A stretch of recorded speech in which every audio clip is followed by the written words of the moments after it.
Audible. और yes. हम सब लोगों ने कल के पिछले 2 दिनों में एक बेसिक अंडरस्टैंडिंग या फ्रेमवर्क क्लियर कर लिया है। आज का ध्येय होगा कि हमारे सामने आने वाले केसेस को एक्चुअल रिवर्स करना। ओके। सो प्रॉमिस देना और उनको एक्चुअली रिवर्स करना। हमने कल एक बात पे हम रुके थे कि मैंने कहा था कि लिपिड प्रोफाइल समझ लेना, लिपिड प्रोफाइल का एंडोजिनस और एक्सोजिनस समझने के बाद शायद आपको अभ्यंतर स्नेहपान पूरी तरह से समझ में आ जाएगा। मैं जल्दी से उस कंसेप्ट को आपके सामने रखता हूँ ताकि आपका अंडरस्टैंडिंग उसमें अच्छा हो जाए और फिर आगे की ट्रीटमेंट प्लान भी आप अच्छे तरीके से सेट कर पाओ। When we plan for you know when we think about endogenous and exogenous cycle what it is. तो बेसिकली जब आप कोई भी घी खाते हो, कोई भी ऑयल कंज्यूम करते हो, it first goes to your stomach. Stomach के बाद इंटेस्टाइन। इंटेस्टाइन में जब वो फैट जाता है, कोई भी खाया हुआ ऑयल या घी, फैट जब आपके इंटेस्टाइन में जाता है, in that intestine, in the intestinal cells, that fat gets absorb. और जब फैट इंटेस्टाइनल सेल में, सेल के अंदर एब्जॉर्ब हो जाता है, तो सेल के अंदर एक छोटा सा मोलेक्यूल बनता है। आई वोंट से छोटा सा, the name of that molecule is chylomicron. Can you just type in chat box chylomicron? I just want you to type in chat box chylomicron. Chylomicron. Forget about the spelling. Just write down whatever spelling you can understand, but just type it in chat box. Chylomicron. It's a Adya Aharas. So chyme is a Aharas. So chyme and chylomicron. These are the words. Okay. So chylomicron. What is the structure of that chylomicron? Where it is being produced? Intestine ke cell ke andar this chylomicron is formed, and the chylomicron has the same structure. That means same formula. That is triglyceride inside, then cholesterol, then phospholipids, and outer coat is a apolipoprotein. So same like a VLDL molecule. I hope you must remember. Yesterday we talked about it. That VLDL molecule has got the triglyceride inside, then the cholesterol, then phospholipids, and then apolipoprotein. The chylomicron will have the same structure, same formulation or the formula. Now, what's the difference? The chylomicron will be very rich in the triglycerides. So effectively, it is bigger than the VLDL. VLDL is produced by the liver, and chylomicron is produced by, just type it in chat box. Chylomicron is produced by, VLDL is produced by liver, and chylomicron is produced by intestine. Now, intestine has designed this chylomicron, right? Now, this chylomicron will be deposited into the lymphatics of intestine, that is called lacteal. तो intestine का जो lymphatic drainage है, उसका जो channel है, उस channel में इस काइलोमैक्रॉन को डिपॉजिट किया जाएगा. So now this chylomicron has enter into the lymphatic drainage of the intestine. Now you tell me, intestine का लिम्फेटिक ड्रेनेज लीवर में जाता है या नहीं जाता है? इंटेस्टाइन का लिम्फेटिक ड्रेनेज लीवर में जाता है या नहीं जाता है? प्लीज अंडरस्टैंड कि इंटेस्टाइन का वेनस ड्रेनेज लीवर में जाता है. Is it clear? So intestine का वेनस ड्रेनेज लीवर में जाएगा, और लीवर में जाने के बाद हर एक चीज को तोड़ मरोड़ के डिटॉक्सिफाई करने की प्रोसेस से आगे बढ़ना होगा. बट जो चीज इंटेस्टाइन के लिम्फेटिक्स में जा रही है, वो चीज आपके लीवर को बाईपास कर रही है. हैव यू अंडरस्टूड कि कैसे घी हमारे लीवर को बाईपास करके हमारे लिम्फेटिक्स में एंटर करता है? Have you understood it? So chylomicron has entered into the lymphatic system of the intestine, and now from lymphatic system of intestine, it will reach out to the subclavian duct और superior vena cava में वो drain हो. तो liver को छोड़ के, liver को bypass करके, it has gone up to subclavian duct, और वहां पे सुपीरियर वेना केवा में पूरा वो ड्रेन आउट हुआ. इसका मतलब जो कुछ घी आपने कंज्यूम किया था, जो कुछ फैट आपने कंज्यूम किया था, उस फैट ने अपना डायरेक्ट एंट्री कहाँ लिया? आपके वेनस सर्कुलेशन में लिया, लीवर को बाईपास करते हुए. सो हैव यू अंडरस्टूड कि घी कैसे काम करता है? जो संस्काराद अनुवर्तते, तो संस्कार अनुवर्तन, ये जो कुछ घी का काम है, वो काम कैसे होता है? क्योंकि ये बेसिकली लीवर को बाईपास करके आगे चला जाता है, and that's the reason why it gives a very good results. और यही कारण है कामली कामला में, तत्र कामला, पांडु और कामला की चिकित्सा में, वहां पे जो अभ्यंतर स्नेहपान करके विरेचन करने के लिए कहा है, उसका ये बेसिक फंडामेंटल है. फिर से एक बार कहता हूं कि इंटेस्टाइन के सेल्स में ये बना, फिर इंटेस्टाइन के वेनस ड्रेनेज में जाने के जगह पे ये इंटेस्टाइन के लिम्फेटिक ड्रेनेज में गया, और जो इंटेस्टाइन का लिम्फेटिक ड्रेनेज है, वो लीवर में नहीं जाता, वो सबक्लेवियन डक्ट से आपके सुपीरियर वेना केवा यानी आपके ब्लड सर्कुलेशन में एंटर करता है. सो यहां तक तो हम आ गए। अब आगे बढ़ते हैं। स्नेह अंदर आया और स्नेह का काइलोमाइक्रॉन बड़ा मॉलिक्यूल है, ब्लड में घूम रहा है। सेम काम होगा, ये सारा ट्राइग्लिसराइड बॉडी को डिस्ट्रीब्यूट कर देगा, और डिस्ट्रीब्यूट करके जो उसके रिमेनेंट्स होंगे वो रिमेनेंट्स आ जाएंगे लीवर में। अब इस खाए हुए फैट में से जो काइलोमाइक्रॉन तैयार हुआ वो पूरे बॉडी में घुमा, इसे कहते हैं exogenous cycle of lipid. Can you type it in chat box, exogenous cycle of lipid? Just type it in chat box, exogenous cycle of lipid. Exogenous cycle of lipid. ये बाहर घूम के आए, बाहर खाया हुआ था, घूम के आए। अब क्या हुआ, उसके जो रिमेनेंट्स थे, वो रिमेनेंट सारे टुकड़े जो थे वो लीवर ने उठाए, and now liver will manufacture first lipoprotein, that is a VLDL। और यहां से शुरू होगी endogenous cycle. Is this clear? Is this clear? जो काइलोमाइक्रोन रिमेनेंट्स थे उन्हें उठा के लीवर ने अपना नया मॉलिक्यूल बनाया, जिसका नाम है VLDL। काइलोमाइक्रोन ब्लड में आया था, सॉरी इंटेस्टाइन में आया था, इंटेस्टाइन से लिम्फेटिक में गया, लिम्फेटिक से लीवर को बाईपास करते हुए हमारे सुपीरियर वेना के मुंह में गया, ब्लड में आया, हार्ट से वो पूरे बॉडी में सर्कुलेट हुआ। काइलोमाइक्रोन का इंटरनल ट्राइग्लिसराइड, कोलेस्ट्रॉल, फॉस्फोलिपिड, जिसको जो चाहिए था वो डिस्ट्रीब्यूट किया।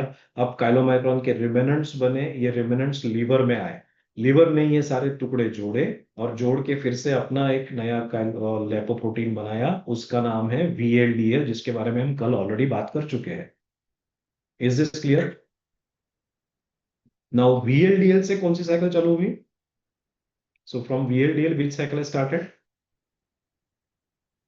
This is endogenous cycle. हमने कल देखा VLDL घूमेगा, VLDL घूम के किस में कन्वर्ट होगा? VLDL पूरे शरीर में जिसको जो जो चाहिए दे देगा, बड़ा है ना वो, देते देते देते दे जाएगा, सबको डिस्ट्रीब्यूट करते जाएगा, और फिर VLDL का LDL हो जाएगा, और फिर ये LDL कहां से बाहर जाएगा?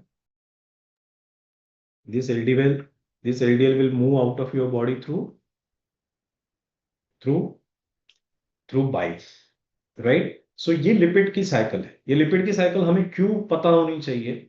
कुछ कारण है जिसकी वजह से आपको ये पता होनी चाहिए। The first reason, first and the most important reason, अभ्यंतर स्नेहपान का उद्देश्य क्या होता है? अभ्यंतर स्नेहपान का उद्देश्य होता है फैट सोल्यूबल टॉक्सिन्स के लिए एक प्रॉपर सॉल्वेंट तैयार करना।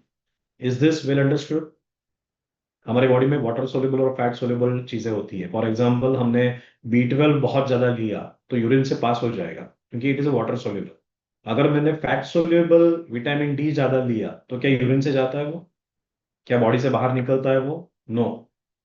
क्यों नहीं निकलता? क्योंकि वो फैट सोल्यूबल है। अब अगर फैट सोल्यूबल विटामिन भी बाहर नहीं निकलेंगे और फैट सोल्यूबल टॉक्सिन्स भी बाहर नहीं निकलेंगे, तो फैट सोल्यूबल टॉक्सिन्स को बाहर निकालना होगा तो क्या करना होगा हमें? अगर हमें बॉडी में से फैट सोल्यूबल टॉक्सिन को बाहर निकालना है तो क्या करना पड़ेगा? तो अभ्यंतर स्नेहपान करना पड़ेगा। So have you understood why Ayurveda is given a very high importance to अभ्यंतर स्नेहपान? तो अभ्यंतर स्नेहपान को ज्यादा इंपॉर्टेंस दिया गया है। अब कुछ चीजें मैं यहीं पे क्लियर करने वाला हूँ। आपका अंतिम ध्येय होगा पेशेंट को स्नेहपान करवा के वमन या विरेचन करवाना। उसके प्रिंसिपल्स आज अब यहाँ पे समझ रहे हो। स्नेह का और एक बेनिफिट, जब मैं स्नेहपान करता हूं तो स्नेह के वजह से इंसुलिन सिक्रेट होता है या नहीं होता है? Does fat stimulates the insulin secretion or not? We have already discussed it. Fat.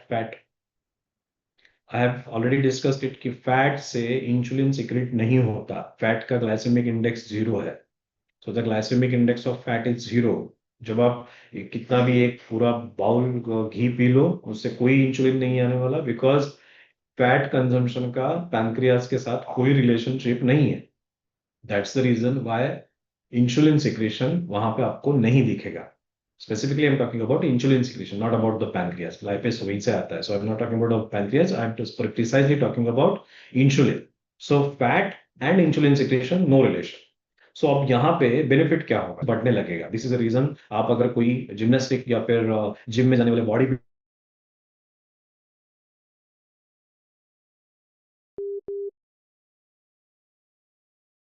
अब आपको राजेश्री जी, अगर इंसुलिन ब्लड में नहीं है तो वजन कम होने वाला है, राइट? क्योंकि इंसुलिन एनाबॉलिक है, चय प्रक्रिया करने वाला है, वेट गेन करने वाला है, लेकिन इंसुलिन ब्लड में नहीं है तो आपका वजन कम होने वाला है।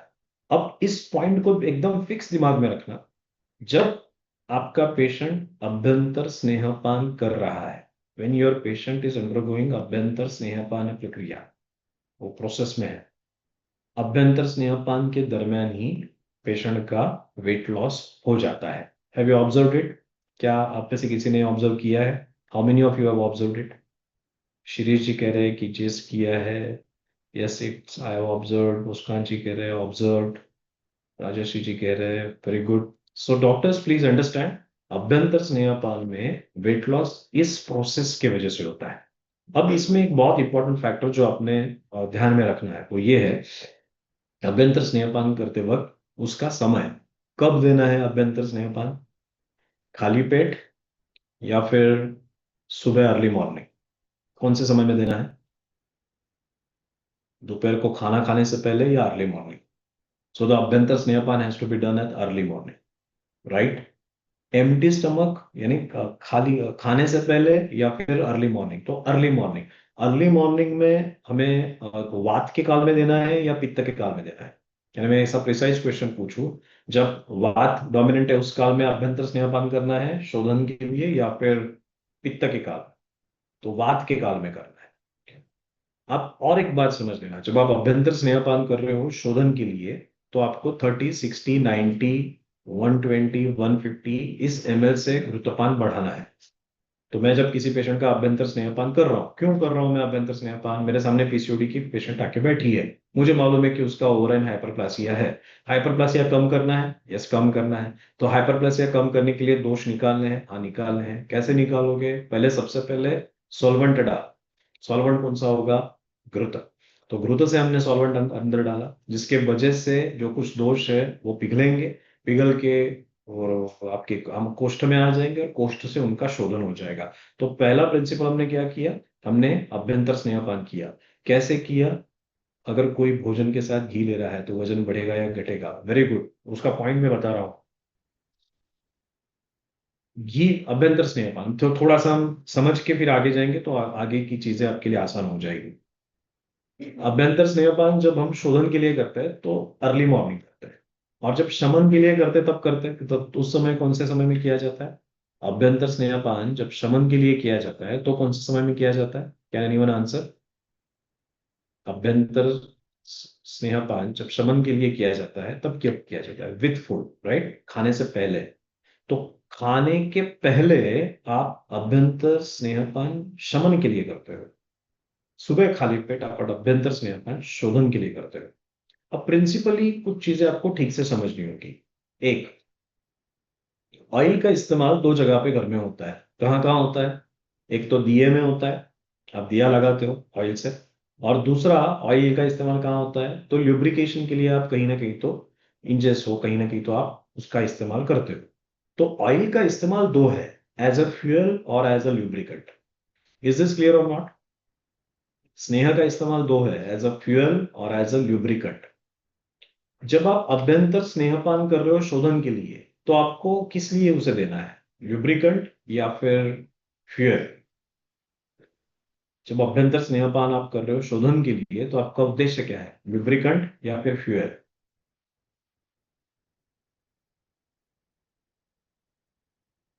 ल्यूब्रिकेंट, जब मैंने तो सॉल्वेंट नाम यूज किया, लेकिन अब मैं ल्यूब्रिकेंट भी कह, बिकॉज देर इज a सूत्र which defines that this is a lubricant.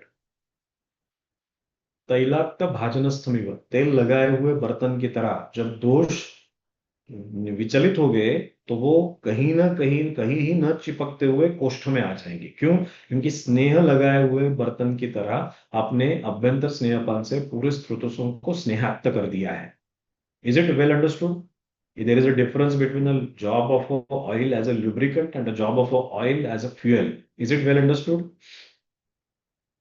तो जब मैं पंचकर्म कर रहा हूं तो मेरे दिमाग में क्या चाहिए? मैं स्नेहपान इसलिए कर रहा हूं क्योंकि जब मैं स्नेह दूंगा तो सारे शरीर के स्रोतों में यह स्नेह जाके फैलेगा, और फैल के क्या करेगा? स्नेह, स्नेह का काम क्या होता है? स्नेह मतलब फैट। फैट का इस्तेमाल कहाँ है? हमारे सारे सेल मेम्ब्रेन फॉस्फोलिपिड से बने हैं। Are you aware? हमारे शरीर के सारी कोशिका है जिसकी सेल मेम्ब्रेन ही सब कुछ है, वो किससे बनी हुई है? It is made up of, cell membrane is made up of हमारी सारी जो सेल्स है बॉडी की, सारे पेशियां हैं, वो पेशियों की सेल किससे बनी हुई, वॉल सेल से, सेल मेम्ब्रेन जिसे कहते हैं, वो किससे बने हुए हैं? सो इफेक्टिवली फैट से ही हमारा शरीर बना हुआ है। तो अब हमने क्या किया, हमने सुबह के समय 30 ml, 60 ml, 90 ml ऐसा घृतपान करवा रहा है। अब एग्जाम्पल के लिए देखो, मैंने किसी पेशेंट को सुबह उठ के 30 ml घी पिलाया। 30 ml घी शरीर में गया। अब ये घी as a energy burn out होने वाला है या फैलने वाला है? What you expect?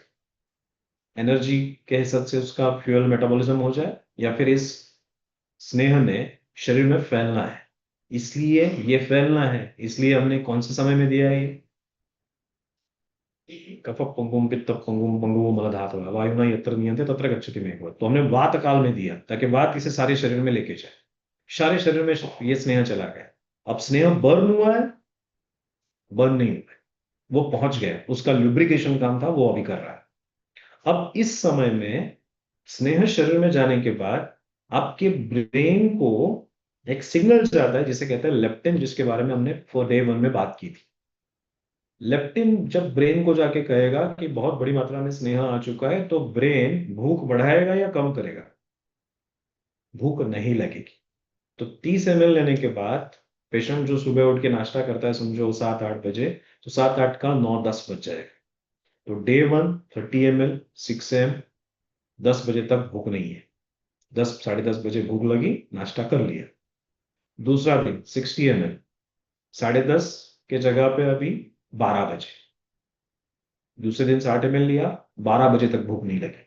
तीसरे दिन 60 की जगह पे 90 ml, दोपहर को 2 बजे तक भूख नहीं लगी। चौथे दिन 120 ml, शायद दोपहर को 4 बजे तक भूख नहीं लगी। लास्ट दिन 150 ml, शाम को 6 बजे तक भूख नहीं लगी। अब मुझे बताओ, शाम को 6 बजे तक उस पेशेंट ने कुछ नहीं खाया है। शाम को 6 बजे तक उस पेशेंट ने कुछ नहीं खाया है। शाम को 6 बजे तक इंसुलिन का ट्रिगर ही नहीं आया है। पेशेंट का वजन बढ़ेगा या कम होगा? वजन कम होगा इफेक्टिवली। इन्फ्लेमेशन शरीर का इन्फ्लेमेशन भी कम हो जाएगा। आप स्नेह को किस एंगल से देखते हो? स्नेह मतलब आपके सेल मेम्ब्रेन की रिपेयर सिस्टम है। Is it well understood? Cell membrane की रिपेयर मैकेनिज्म है ये स्नेह। तो सेल मेम्ब्रेन नहीं बनेगी ही स्नेह से। मेरे घर में जब टाइल्स होते हैं, मेरे घर में समझो कोई तो इस रूम में, जहां जिस रूम में हूँ उस रूम में कोई ना कोई तो टाइल टूटा है। तो उस टाइल टूटा है, उसका रिप्लेसमेंट का प्लान कैसे होगा? इस टाइल को मैं पूरा तोड़ दूंगा, पूरा तोड़ के एक बॉक्स में भर दूंगा, और उस बॉक्स में मैं टूटे हुए टाइल के टुकड़े लेके बाहर चला जाऊंगा। बाहर से नई टाइल लेके अंदर आ जाऊंगा, और अंदर आके इस टाइल को यहाँ पे फिट करूंगा। तो जब सेल मेम्ब्रेन खराब हो रही है, बॉडी में इन्फ्लेमेशन है, उस समय ब्लड में स्नेह के टुकड़े बढ़े हुए मिलेंगे या नहीं मिलेंगे?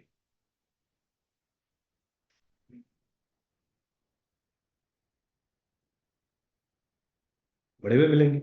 उसी समय आप बाहर से भी दे रहे हो, बाहर से स्नेहपान कर रहे हो। अब कोलेस्टेरॉल ट्राइग्लिसराइड बढ़ेंगे या नहीं बढ़ेंगे? अभ्यंतर स्नेहपान से कोलेस्ट्रॉल ट्राइग्लिसराइड बढ़ेगा या नहीं बढ़ेगा? 100% बढ़ने वाला है। बढ़ाना ही तो है, बढ़ेगा क्वेश्चन क्या होता है? बढ़ाना ही तो है। Is this very well clear? कि वो बढ़ेगा या नहीं बढ़ेगा ये क्वेश्चन नहीं है, बढ़ाना ही है। ये ये उसका फैक्ट है। सचिन थोड़ा वेट करो, सेशन चालू। सो बढ़ाना ही है, तभी जाके तो जो दोष है उनका विलयन होगा, और वो कोष्ठ में आके शरीर से बाहर निकलेंगे। अब मैंने वेट लॉस करवा लिया, मैंने, अब मुझे बताओ कि मेरे एक व्यक्ति है जिसके बॉडी में क्या किसी कंडीशन में ब्लॉकेजेस, इस चिड़िया कंडीशन डेवलपमेंट होगी? बिल्कुल नहीं। ब्लॉकेजेस का कोलेस्ट्रॉल से कोई रिलेशन नहीं है। आप भूल जाओ ब्लॉकेज का और कोलेस्ट्रॉल का रिलेशन। वो एक अलग पूरी पैथोफिजियोलॉजी अलग है। ब्लॉकेजेस ये पूरी अलग पैथोफिजियोलॉजी है। हमें जैसे लगता है ना हार्ट में होने वाले ब्लॉकेज वो चर्बी के होते हैं, ब्लॉकेज ऐसे समझो। अब इसके अंदर ब्लड वेसल होगी, क्या लगता है? Just answer this question. अब मुझे बताओ, अगर ऐसा है कि इस ब्लॉकेज के अंदर वासा वसरम करके ब्लड वेसल्स होती है जो इसको ब्लड सप्लाई दे रही है, ब्लॉकेज को ब्लड सप्लाई दे रही है, तो क्या आपको लगता है कि ब्लॉकेज जो हम समझते हैं कि चर्बी जमी है वहां पे, चर्बी जमी नहीं है, वो अलग ही पैथोफिजियोलॉजी, उसकी सिस्टम ही अलग, उसका कंसेप्ट अलग है। तो हम यहाँ से अभ्यंतर स्नेहपान करेंगे और उसका ब्लॉकेज बढ़ेगा, ये समझना ही उल्टा है। इनफैक्ट के ब्लॉकेज कम होने वाले हैं। Is this well understood? हम रिपेयर को कंट्रोल कर रहे हैं, हम रिपेयर के मैकेनिज्म को ट्रिगर कर रहे हैं, समझ रहे हैं। रिपेयर कौन करवाएगा? प्रणनम जीवनम लेपास स्नेहो धारण पूर्ण, रिपेयर कौन करेगा? तो रिपेयर करने वाला बिफोर एग्जाम, अब एलोपैथी किस एंगल से देखती है मालूम है? चश्मे से देखती है कि 100 ऐसी जगह, किसी एक को रिसर्च के लिए भेजा कि 100 जगह जाओ जहां पे आग लगी है, और वो बंदा 100 जगह गया, और वहां कौन कौन था बताओ, तो उसकी लिस्ट बनाई कौन कौन था। तो फिर लिस्ट में फाइनल ये निकला कि 100 जगहों में से 92 जगहों पे एक लाल कलर की गाड़ी दिखी। इसका मतलब वो आग लगाने का रूट कॉज कौन है?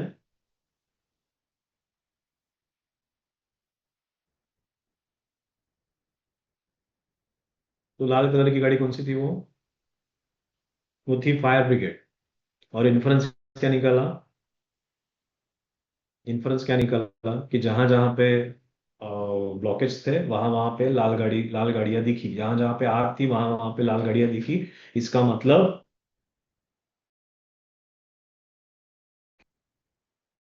आर यू गेटिंग मी और नॉट? कोलेस्ट्रॉल का काम है, कोलेस्ट्रॉल के पास जॉब रिस्पॉन्सिबिलिटीज है, वो आपके हार्ट को मारने के लिए वहां पे नहीं बना हुआ है। उसकी रिस्पॉन्सिबिलिटी है जहां जहां पे वेस्कुलर इन्फ्लेमेशन होगा वहां वहां पे रिपेयर करना। ऋणनम जीवनम ले पास स्नेहो धारण पूर्ण। वो वो उसका काम करने के लिए गया था वहां पे, अब वो उसका काम नहीं करेगा तो प्रॉब्लम होगा। वो उसका काम कर रहा था, क्या कर रहा था, जहां जहां पे एंडोथेलियम फटा था वहां वहां पे जाके पैच मारने का काम कर रहा था। अब वो जितने ज्यादा पैच मार रहा था उतना ज्यादा वो वेसल को प्रोटेक्ट करने की कोशिश कर रहा है। Is this clear? तो इस वजह से स्नेहो को बुरा कहेंगे, या ये तो रिपेयरिंग एजेंट है, ये तो इंपॉर्टेंट एजेंट है। यानी how many of you understood कि ये एलोपैथी के एंगल से देखो ये, फॉरगेट अबाउट इट, मैं जो कुछ बोल रहा हूँ एलोपैथी के ही एंगल से बोल रहा हूँ। मैं जो कुछ मॉडर्न का फिजियोलॉजी आपको बता रहा हूँ ये मॉडर्न का ही है। और उसी के आधार पे ये मैं प्रूव कर रहा हूँ कि आयुर्वेदिक पंचकर्म चिकित्सा जिसमें अभ्यंतर स्नेहपान किया जाता है उसका शास्त्रीय उद्देश्य है, जो मॉडर्न के पैथोफिजियोलॉजी के आधार पर 100% सिद्ध किया जा सकता है। Is this clear with everyone? Is this clear with everyone? तो हमें अभ्यंतर स्नेहपान करना है, शमन मात्रा में नहीं, शोधन मात्रा में करना है। शोधन मात्रा में, मेरे पेशेंट के पीसीओडी में हाइपरप्लासिया हो चुका है, मैंने अभ्यंतर स्नेहपान किया, पेशेंट का वेट लॉस हो रहा है, अब मैं वमन या विरेचन करूंगा। अब आयुर्वेद क्या कहता है, जब जब पेशेंट में पीसीओडी है तो वमन करना अच्छा है या विरेचन करना अच्छा है? तो ग्रंथ बहुत सिंपल तरीके से कहते हैं कि वमन करो। क्यों?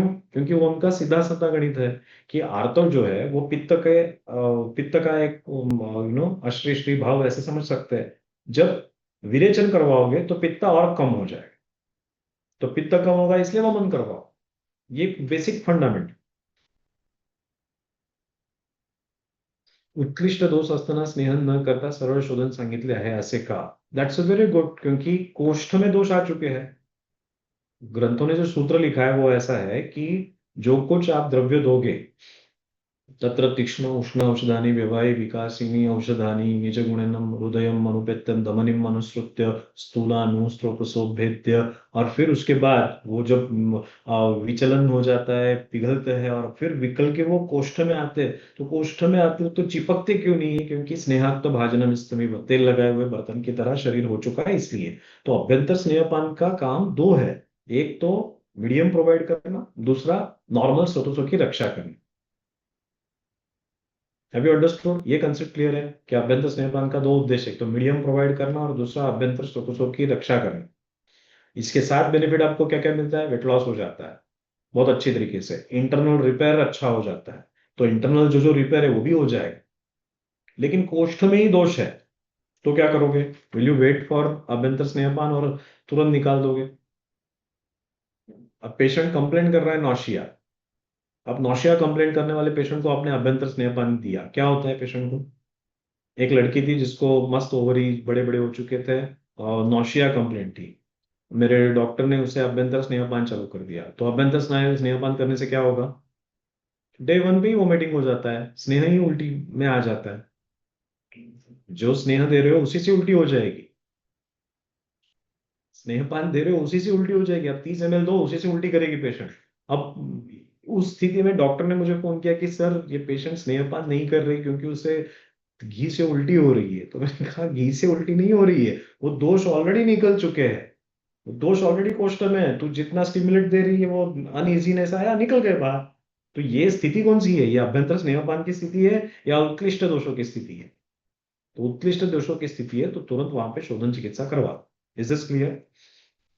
Is this clear? तो जहां जहां पे उत्कृष्ट दोष दिखाई देंगे वहां वहां पे आप तुरंत शोधन करवा दो। अब वहां पे वमन करे या विरेचन करे ये कंफ्यूजन रहता है, लेकिन कुछ कुछ प्रिंसिपल्स हम ध्यान में रखेंगे। फॉर एग्जाम्पल, मेरे पेशेंट में आपको एकेंथस दिख रहा है, स्किन डिस्कलरेशन है पीसीओडी के वुमन में, क्या करोगे, वमन या विरेचन?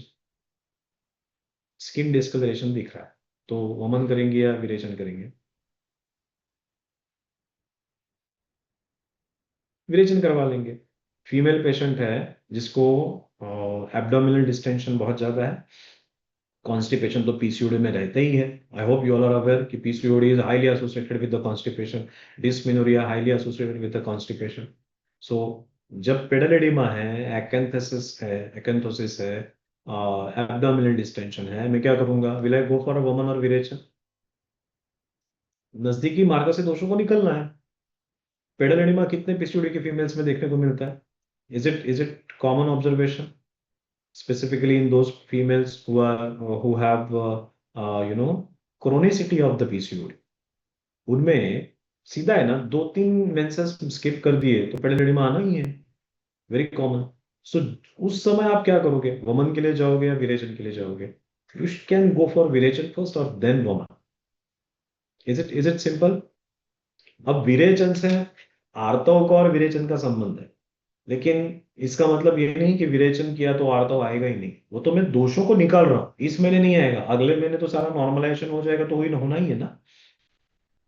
Is this clear? विरेचन इज नॉट एब्सोल्यूट कॉन्ट्राइंडिकेशन, ये एब्सोल्यूट कॉन्ट्राइंडिकेशन नहीं है, क्योंकि ये कोई अमीनोरिया, ये एक स्थिति है शरीर की, ये कोई बहुत बड़ी गंभीर बीमारी नहीं है। Is this clear? ये एक शरीर की स्थिति है, जैसे हमने कल ने कहा था कि मैं स्ट्रेस में हूं, ठीक है, अभी मुझे नहीं बच्चे पैदा करने हैं। अगर स्ट्रेस में हूं, प्रोलैक्टिन बढ़ा है, नहीं बच्चे पैदा करने, ठीक है, ये शरीर ने खुद का अकोमोडेशन किया इसलिए, इसका मतलब ये डिसीज है, कोई तो बहुत भयानक बीमारी है, ऐसी स्थिति नहीं है। यहाँ पे मैं विरेचन से आगे जाऊंगा, कोई दिक्कत नहीं, जाओ, एक महीना नहीं है आता हो, अगले महीने आएगा तो विरेचन दे दो। विरेचन से दोषों का शोधन होगा, स्रोत साफ हो जाएंगे, अगली प्रोसेस आसान हो जाएगी। सो वमन और विरेचन दोनों चिकित्साएं की जा सकती है। उत्कृष्ट दोष हो तो डायरेक्टली आप वमन विरेचन करवा देना, ऊर्ध्व शोधनानंतर अधोशोधन करावे असं ही संकेत सांगतात। ऑब्वियसली इसके पीछे का सिद्धांत ही ये है कि अगर आपने कफ निकाला नहीं और विरेचन देते हो तो वहां पे प्रवाहिका हो जाएगी। आपने कफ निकाला नहीं है तो उसके बावजूद आप विरेचन दे रहे हो तो वहां पे प्रवाहिका हो जाएगी। इस तरह का मैथमेटिक्स है, क्योंकि नीचे से कफ जाने लगेगा। उत्कृष्ट दोष होंगे ना तब ये होने वाला है। जब डीप सीटेड दोष होते हैं, जब डीप, अब समझो, विरेचन भी कफ की चिकित्सा है। इज इट राइट और रॉन्ग? शोधन, विरेचन भी कफ की चिकित्सा है, ये भी कफ को निकालती है, ऐसा मत समझो। उत्कृष्ट दोष है और आप विरेचन करवा रहे हैं, पेशेंट नौशिया कंप्लेंट कर रहा है और आप विरेचन करवा रहे हैं, अब क्या होगा? दोष उत्कृष्ट है, उसमें आपने विरेचन करवाया, वो तो कफ उत्कृष्ट था, उसको ऊपर से निकालना था, उसके जगह पे आपने विरेचन करवाया, अब तो प्रॉब्लम देगा वो आपको। लेकिन जब डीप सीटेड दोष है तो आप द्रव्य बदल सकते हो। Is this clear? Is this clear? हम जब मदन फल बस्ती से देते हैं तो मदन फल किसकी चिकित्सा है, वात की या कफ की? मदन फल जब हम बस्ती से देते हैं तो वो चिकित्सा वात की है या कफ की है? तो कफ की चिकित्सा है, कहाँ से निकालते हैं? ऐसा होता है क्या कि मदन फल नीचे से दिया अब उल्टी हो जाएगी पेशेंट, ऐसा होता है?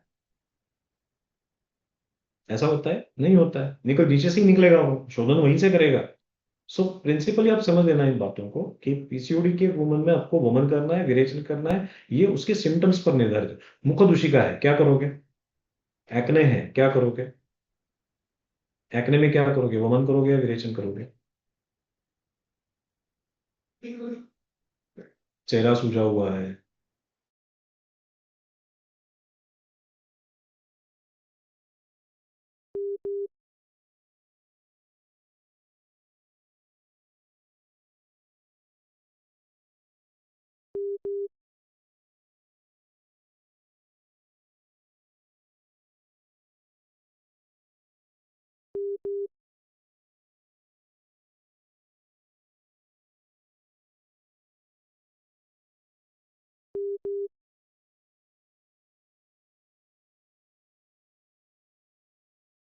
तो वमन को एक प्रकार से शॉक के हैसियत से देखना, आपके मन पे प्रभाव है, बाकी छोड़ो। How many of you have experience कि उल्टी करने के बाद मन भी एकदम हल्का हल्का लगता है? How many of you?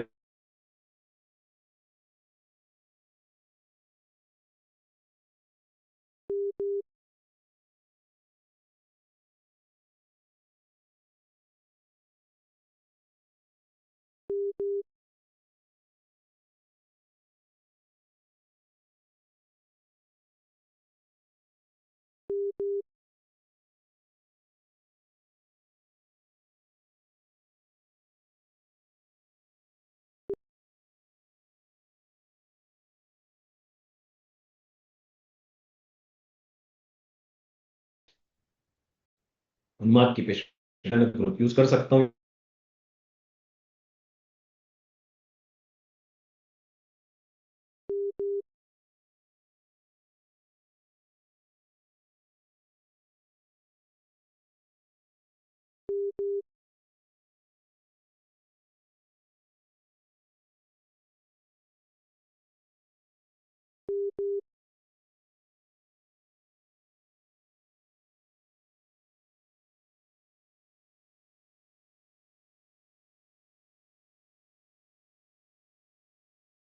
उसका चूर्ण बनाओ, बहुत बढ़िया बनता है फिर वो। और वचा सेंधो डालो उसमें, वचा सेंधो पिंपली, 3-3 3-3 ग्राम, तो मिला के 12 ग्राम का। तो वो 12 ग्राम की पुड़िया, राइट, मैंने पेशेंट को दे दी। पेशेंट को दे दी। वमन अभ्यंतर स्नेहपान करवाया था। बाद में मैंने वो अकंठपान, अकंठपान नहीं, पहले मैंने घी और चावल खिलवाया पेशेंट को, सॉरी दूध और चावल, उसके बाद मैंने वो चूर्ण दे दिया। Is this clear? बहुत सिंपल प्रक्रिया है। और वो जो अक्सर प्रैक्टिस में लाया जाता है, देखो आकंठपान, बहुत पानी पिलवा उल्टी करवाते, उसकी आवश्यकता होती है क्या? इतना ज्यादा पानी पी के उल्टी करवाने की आवश्यकता कोई नहीं है। आप सिर्फ अभ्यंतर स्नेहपान ठीक से करो। उसके पश्चात पेशेंट को दूसरे दिन सुबह स्नेहन शोधन करवा के, फिर उस पेशेंट को चावल और खिला के, उसके बाद आप उसे चाटन दे देना। अगर आपका चाटन क्वालिटी का है तो 48 मिनट्स में विरेच वमन के वेग शुरू हो जाएंगे। और कितने वेग चाहिए आपको? 10 12 15 20? वमन के कितने वेग का है? हीन शुद्धि, उत्तम शुद्धि, मध्यम शुद्धि, क्या कहा है वमन के बारे में? कितने वेग होते हैं? तो वमन के मुझे 4 वेग भी मिले तो भी बहुत हुआ। Is this clear? 4 से 6 वेग भी बहुत हो गए, उससे ज्यादा की आवश्यकता नहीं है। कितने वेग चाहिए? 4 से 6। तो आकंठ पान करवा करवा के उल्टी करने की कोई आवश्यकता नहीं है। मैं देखता हूँ 5-5 लीटर तो, उस अपेक्षा नहीं है वहां पे। वहां पे अपेक्षा क्या है? वो वहां से दोष पिघल के कोष्ठ में और शरीर से बाहर निकले।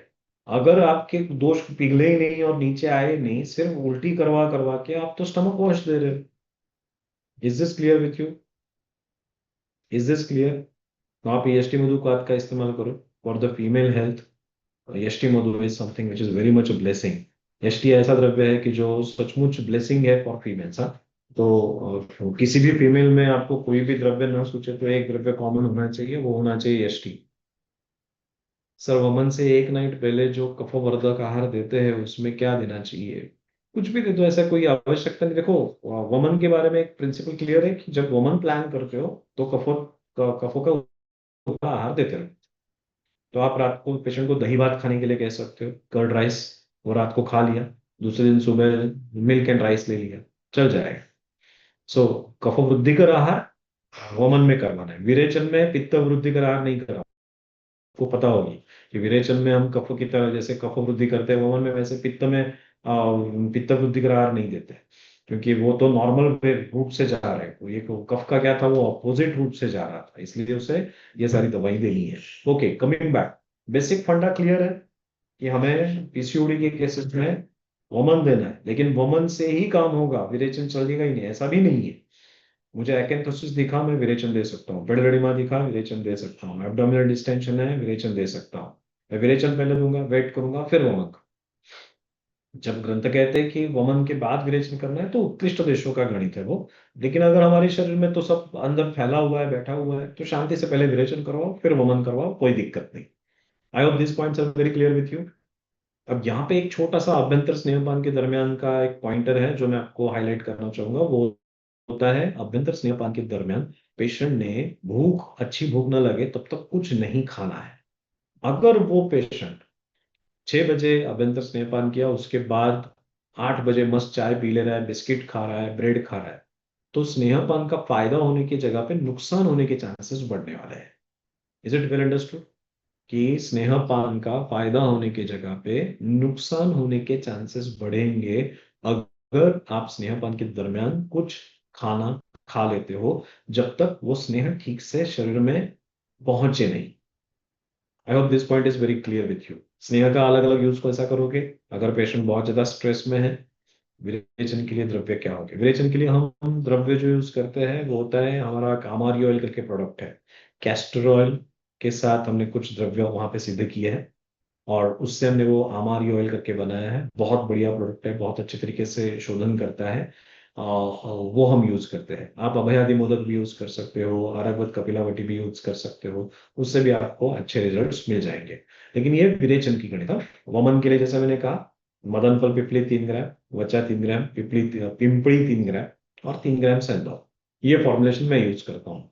आपको एक मजेदार बात कहता हूँ कि बहुत से केसेस में जहां पर स्किन के इश्यूज हो, जहां पर ये उन्मादित पेशेंट्स हो, या फिर लंग्स के पेशेंट्स हो, वहां पर मैं पेशेंट को यही द्रव्य, मदन फल, वचा, पिंपली, सेंधा, 3 3 3 ग्राम, 12 ग्राम, ये 12 ग्राम की पूड़ी मैं उस पेशेंट को दे देता हूँ, कहता हूँ कि दिन में 2 बार ये चाट ले।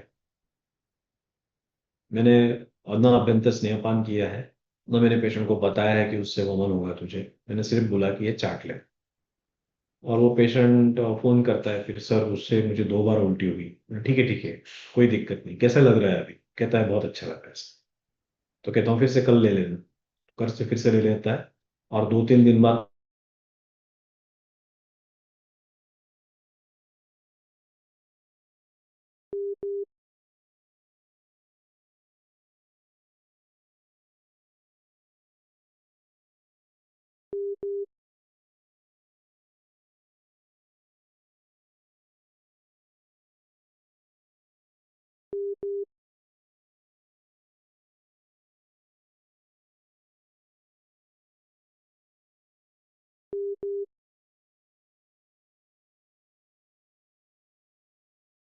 आएगी। अब लंग्स का पेशेंट है, लंग्स का मतलब दोष कहाँ होंगे?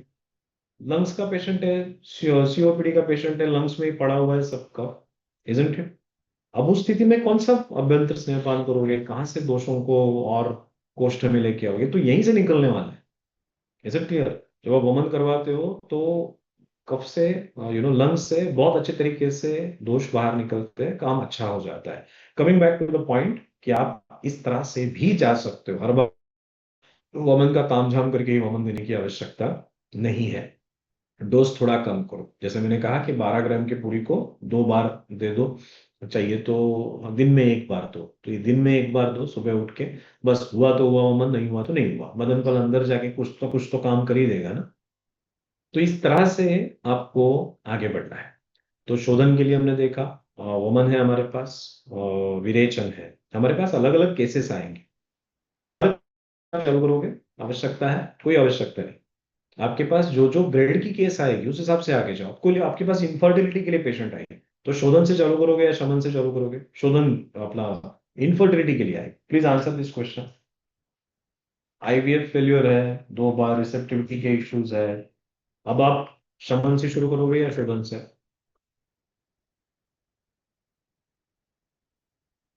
आपके पास लड़की आई है अमेनोरिया की, 22 साल की। अब उससे क्या उसका क्या करोगे? वमन या शोधन या शमन? यंग लड़की है, उसका क्या, उसको क्यों शोधन करना है? अभी फिलहाल रुको। Isn't it? वहां पे शोधन की आवश्यकता अभी नहीं है। Is this clear? वहां पे आपको थोड़ा सा रिलैक्स होके जाना है। शोधन की आवश्यकता उस स्थिति में नहीं है, वहां पे शमन से आगे। राइट? तो ये पॉइंट हमने देख लिए। चलो, कोलेस्टेरॉल पूरा समझा होगा, लिपिड प्रोफाइल समझा होगा, अभ्यंतर स्नेहपान समझा होगा। और एक छोटा सा पॉइंट, अभ्यंतर स्नेहपान एक लड़की है वो नहीं करना चाहती, बहुत मुझे ऐसा गंदा लगता है वो घी। तो क्या वो अनुवासन बस्ती ले सकती है? चलेगा? अभ्यंतर इंस्टेड ऑफ अभ्यंतर स्नेहपान, is it fine? Will it do? बताओ जल्दी। नहीं, यादव जी नहीं। Okay, rest of the doctors, बाकी के लोग बताओ। वो लड़की कहती है कि नहीं सर, ये घी नहीं पीना है मुझे। भाग्यश्री जी कहती है कि चलेगा। Rest of the doctor. Sir कैसे दोष लोटस में आएंगे फिर? ओके, ठीक है। कोई मुझे बताएगा कि अनुवासन बस्ती का प्रत्यागमन काल क्या है? जो बाहर निकलने का काल क्या है?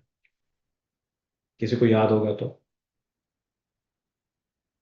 निरोग का कितना है? यादव जी, ये निरोग का या? हाँ, वेरी गुड भाग्यश्री जी। अनुवासन बस्ती का 24 आवर्स है, निरूह बस्ती का 45 मिनट्स है। तो अनुवासन बस्ती अंदर जाके अपने सारे साइकिल कंप्लीट करके बाहर निकलेगी। अंदर यहां से गई तो भी इंटेस्टाइन से ही जाएगी ना, तो फिर भी वो एक्सोजनस साइकिल और फिर एंडोजनस साइकिल कंप्लीट करके बाहर निकलने वाली है। Is this clear? स्नेह सारे शरीर तक, और इसीलिए ये स्नेह की प्रविचारणाओं में आता है। ये स्नेह की प्रविचारणाएं कही है, उसमें बस्ती आता है। Is this clear with everyone? तो मेरा पेशेंट अभ्यंतर स्नेहपान नहीं कर रहा है, मत करने दो, बस्ती दो। बस्ती से भी काम हो जाएगा। घी पिलाना है थोड़ी लिखा है, स्नेह इंपॉर्टेंट है। घी का अगर मुझे पूछो ना तो घी का ज्यादा इफेक्ट द्रव्यों के साथ है। संस्काराद अनुवर्तते, और जब मैं अभ्यंतर स्नेहपान कर रहा हूं तो मैं द्रव्यों का बात कहां से आ गई? तो स्नेह की बात हुई ना। Is this clear? जब मैं घी के बारे में बात करता हूं तो द्रव्यों के गुणों को संस्काराद अनुवर्तते, यथा सर्पिरत सर्पि सर्वस्नेहोत्तम मता। तो जब मैं सर्पी के बारे में बात कर रहा हूं तो सर्पी का उद्देश्य कहाँ पे ज्यादा बेनिफिट होगा? शोधन स्नेहपान के लिए या शमन स्नेहपान के लिए? क्योंकि शमन में मुझे द्रव्यों के साथ सिद्ध करके देना है।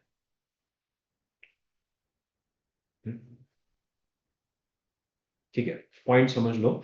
बस्ती से दे सकते हो इतना समझ लो, बहुत हुआ। बस्ती से भी आप अभ्यंतर स्नेहपान कर सकते हो, ये बहुत हुआ, इतना बहुत हुआ। राइट? तो जो इनफर्टिलिटी के लिए पीसीओडी आएगी उसका शोधन करवाओ। जो पीसीओडी यंग गर्ल है उसके शोधन के पीछे मत भागो फिलहाल। उसको फिलहाल मैनेज करो, डाइट, एक्सरसाइज, काउंसलिंग। वोमन विरेचन नहीं करवाता है तो पाचन करो। हमारे पास तो दोनों विकल्प है ना। शमन और शोधन दोनों के अपने अपने गुणधर्म है। शमन चिकित्सा भी उतनी पावरफुल है। आप द्रव्यों का चयन करो, व्यायाम करो, दीपन, पाचन, क्षुत, त्रुट, निग्रह, आतप सेवन, मारुत सेवन, व्यायाम। लेकिन एक डिफरेंस समझ लो, एक डिफरेंस समझ लो, शोधन और शमन का एक डिफरेंस समझ लो। शरीर है मेरा, मेरे शरीर में जैसे कैसे कहूं आपको, हमारे ड्रेस पे कभी कभी कुछ तो दाल गिर जाती है। और दाल गिरने के बाद हम अगर उसको इस्त्री घुमाए तो क्या होगा? इस्त्री उस्त्री चलाए उसके तो जो डैमेज है, जो कुछ स्टेन हो चुका है, थोड़ा छोटा होगा लेकिन फिक्स हो जाएगा। जब आप शमन करते हो ना तो दोष छोटे हो जाते हैं। लेकिन कितना भी कुछ कहो, शमन से दोष अंदर इनफैक्ट मैं कहूंगा कि शमन चिकित्सा से दोष अंदर ही कम हो जाते हैं, डेफिनेटली कम हो जाते हैं, लेकिन इस तरह से फिक्स हो जाते हैं, धातुओं के साथ मिल जाते हैं। दैट इज अ लॉस और that is a drawback of शमन चिकित्सा। Is this clear? कोई जाड़ा है, उसके बॉडी में बहुत सारे दोष है, तो जब वो पतला होते जाएगा ना, तो दोष भी वहां पे फिक्स होते जाएंगे। लेकिन जब शोधन स्नेहपान करोगे, तो धातु और दोष आइसोलेट हो जाएंगे और दोष बाहर निकल जाएंगे, धातु उनका पोषण भी हो। क्योंकि शोधन चिकित्सा में जो अभ्यंतर स्नेहपान करते हैं, उससे धातुओं का पोषण भी होता है। Is this clear? Is this clear? जब हम शोधन करते हैं ना, तो एक्चुअली हम धातुओं का पोषण करते हुए आगे चल। कोई पेशेंट सिर्फ डाइट पे चलता है और कोई पेशेंट पंचकर्म करवा है, दोनों का वेट लॉस हुआ, कौन हेल्दी वेट लॉस में होगा? क्या लगता है आपको? किसके बॉडी में वेट लॉस होने के बावजूद भी ताकत बनी रहेगी? Is this well understood? वो जो डाइट पे है ना, वो शरीर को श्रिंक कर रहा है। ये पंचकर्म वाला अलग है। ये पंचकर्म वाला स्नेह भेजेगा अंदर, आइसोलेट कर लेगा दोष और धातुओं को, और फिर धातुओं का पोषण, दोषों को बाहर निकाल, इस पैटर्न से जाए। That is the reason why panchakarma holds higher reputation. श्रवण का भी अपना रोल है, ऐसा नहीं कहता मैं श्रवण का रोल नहीं है, बट पंचकर्म का थोड़ा सा एक लेवल अप है। तो जहां आवश्यकता है वहां पे यूज करो, आवश्यकता नहीं है वहां पे क्यों यूज करना है? वो यंग लड़की, उसमें क्या पंचकर्म, रोको उसको, उसको फिलहाल काउंसलिंग पे चलो, डाइट मॉडिफिकेशन करो। जो मैं डाइट किट कह रहा था, मैं अभी आपको वो डाइट किट भी दिखाने वाला हूँ, वो डाइट किट देखो। और आप सब लोग अगर माधोबा के साथ जुड़ रहे हो, तो आपको वो सारा माधोबा के से आप हमारे जो डाइट किट्स है, मेडिसिन है, वो भी यूज कर सकते हो। तो वो आप समझ लो बाद में, लेकिन प्रिंसिपल ही समझ लो कि उससे हम डाइट से मैनेज करेंगे। सो चलो, यहाँ तक आप आ चुके हो, I hope we are on track, हम कंसेप्ट को ठीक से तरीके से समझ रहे हैं। आगे बढ़ते हैं हम। चिकित्सा अंतर। चिकित्सा में हमें इंसुलिन रेजिस्टेंस पे काम करना है, एंड्रोजन को कंट्रोल करना है, ओवराइन हाइपरप्लासिया कम करना है, हाई प्रोलैक्टिन को कम करना है। आयुर्वेदिक विचार। आयुर्वेदिक विचार, आयुर्वेदिक विचार तो मेरे से ना कुछ अलग नहीं है। आयुर्वेदिक विचार बहुत फंडामेंटल्स होते हैं। वो पंच महाभूत पे है, षड्रस पे है, बस खत्म। बाकी सारी चीजें तो हमारे आंखों के सामने स्पष्ट है। जैसे अभी यहाँ आयुर्वेद विचार में उन्होंने क्या कहा है कि वात वृद्धि होती है तभी भी रजोनाश हो जाता है। ठीक है, चलो। वेगरोदाधृतो वातो वायु दुष्टो विणमूत्र संग्रह करोति योनि शोषण से शुष्क क्या यथाति वेदना। चलो, शुष्क क्या योनि शोष हो जाता है वो वहां, ठीक है। योनि गर्भाशय स्तंभ चेत पित्तम संदूषय दस्रुक्षा रजस का मता कार्श वैवर्ण्य जन्य का में पित्त भी विकृत हो रहा है, और उसके साथ साथ वैवर्ण्य आ रहा है। तो जो वैकेंथसिस है वहां पे पित्त है, इसलिए मैं कहता हूँ कि विरेचन का भी उसका एक अलग रोल है। पित्त बढ़ा है, उसमें भी आपको विरेचन करवाना है। तो पित्त बढ़ रहा है तो उसमें विरेचन करवाना है। यहाँ पे अरजस का है, वहां पे उसको रज नहीं है, बट उसके बावजूद वैकेंथोसिस है, वैवर्ण्य आ रहा है, विरेचन कर। अभ्यंतर स्नेहपान करके विरेचन करवाओ, बहुत अच्छा रिजल्ट मिलेगा। आनंदा हमारा जो सारीवा का, बेसिकली कोई भी कल्प यूज करो, एस्टीमोद यूज करो, सारीवा यूज करो, चंदन यूज करो, आपको बेनिफिट उसके बहुत अच्छे मिलने वाले हैं। तो पित्त शमन की चिकित्सा वहां पे मेजर होगी, बाकी के फैक्टर्स भी उतने ही कॉन्ट्रीब्यूटिंग होंगे। क्षीयते रक्तमिति अति प्रवृत्त रक्तस्य क्षय। चलो, रक्त क्षय हुआ, वंध्या नष्ट तो विद्या। वंध्या करके एक एक मैं उसे कहूंगा कि एक यूनिव्यापक की कंडीशन, चलो ठीक है। बाद में संध्या, संध्या तो ये भी एक टर्नर सिंड्रोम जैसी कंडीशन है।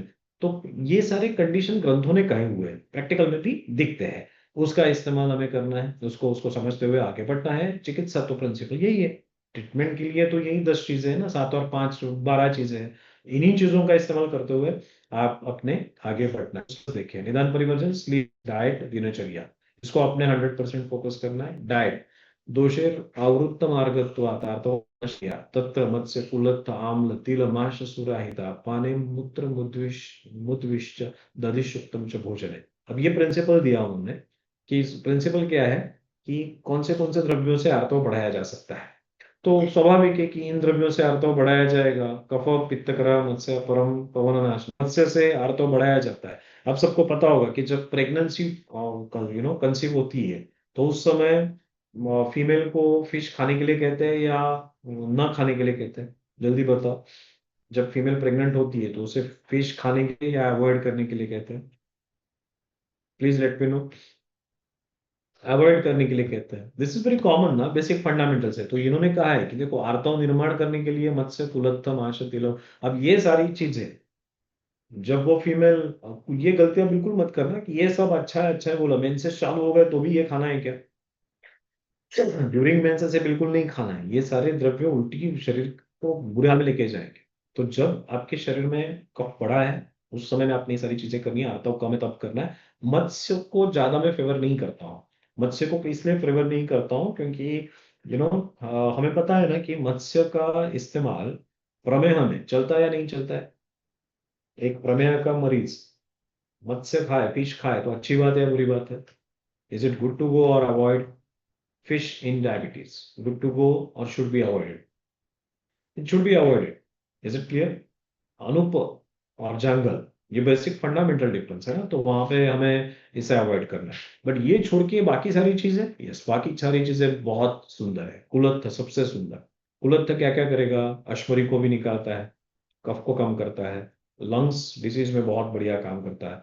तो ये उसके अपने महान गुणधर्म है।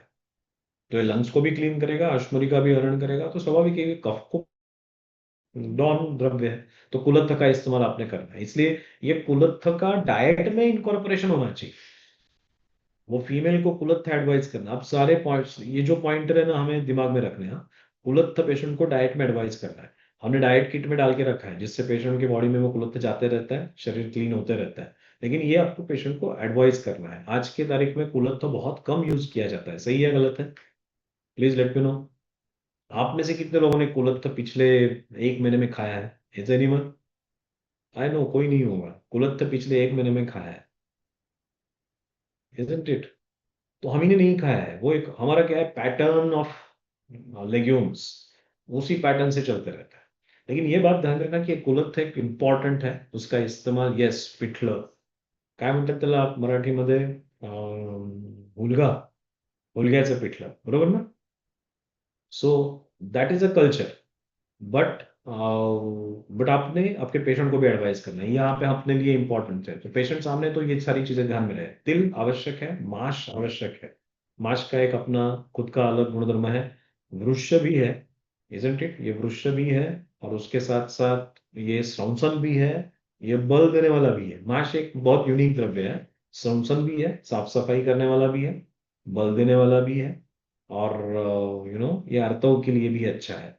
तिल, इसलिए तिल का तो इस्तेमाल करने के लिए कहा जाता है। आप सबको पता होगा कि कृष्ण तिल गुड़ के साथ खाने के लिए कहा जाता है। जब पेशेंट को पीसीओडी के फीमेल्स को आप ये एडवाइस कर सकते हो, या फिर सीड साइकिल्स में सिसमे सीड्स एडवाइस किए जाते हैं। That is very common. जो सीड साइकिल्स होते हैं, वो सीड साइकिल्स में ये सिसमे सीड्स का इस्तेमाल होता है और उससे अच्छे रिजल्ट्स मिलते हैं। बेसिकली कैसा है, सीड्स में शुक्र के लिए बहुत सारे अच्छे द्रव्य हैं। सीड अब सेल्फ इज एक प्रकार से वो जाइगोट ही है ना। सीड खुद एक जायगोट ही है।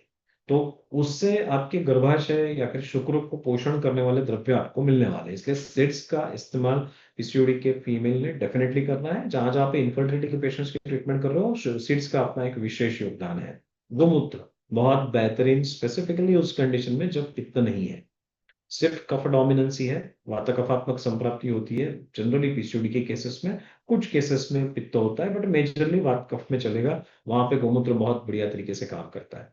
शुक्त, एप्पल साइडर विनेगर आपने सुना होगा। ये एप्पल साइडर विनेगर आपने यहाँ पे कंज्यूम करना है, जो आपको अच्छे तरीके से वेट लॉस भी देता है और आर्तव जनन भी है। इसलिए शुक्त का इस्तेमाल आपने करना है। अभी फिलहाल मुझे नाम याद नहीं क्या था।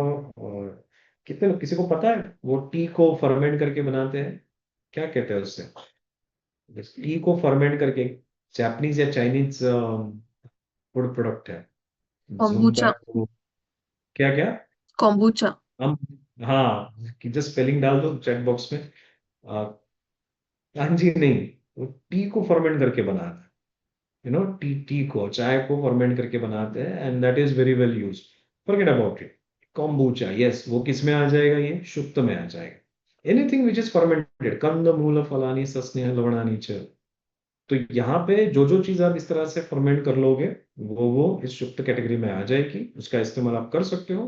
पित्त दृष्टि नहीं होनी चाहिए। पित्त दृष्टि ज्यादा है तो ये सारी द्रव्य उल्टे आपको तकलीफ देने वाले हैं। ये बात ध्यान में रखना। गोदधि आर्तो बढ़ाएगा, अच्छा द्रव्य है। गोदधि का बेनिफिट क्या होता है, जो जो लड़की स्ट्रेस में है उसको आप गोदधि दे दो। गोदधि का अपना एक बेनिफिट है, वो स्ट्रेस लेवल ड्रॉप करने का बहुत बड़ा काम करता है। कांजी आप यूज करो, बहुत अच्छी बात है, उससे भी अग्निवर्धन होगा।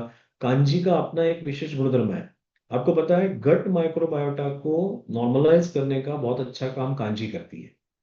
ये कांजी का एक विशेष गुणधर्म है, इसीलिए जब शोधन कर्म किया जाता है, शोधन कर्म करने के बाद जब संसर्जन क्रम किया जाता है, तो संसर्जन क्रम में पेया विलेपी अकृतम कृतम च युषम रसम त्रिद्विरथैक शस्य क्रमेण सेवेत विशुद्ध गाया प्रधान मध्य वर शुद्धि शुद्धा, ये सूत्र कहाँ से आता है।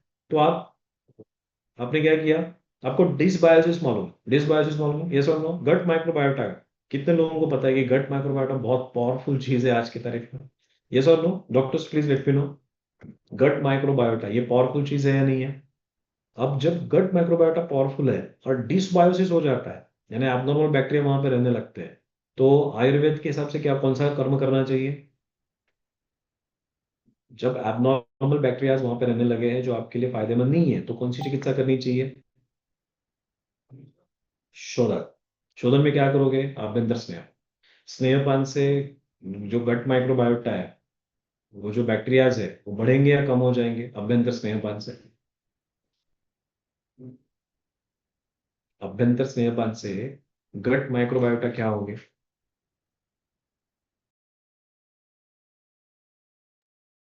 अभ्यंतर स्नेहपान आप कर रहे हो, उससे गट माइक्रोबायोटा बढ़ेंगे या कम होंगे।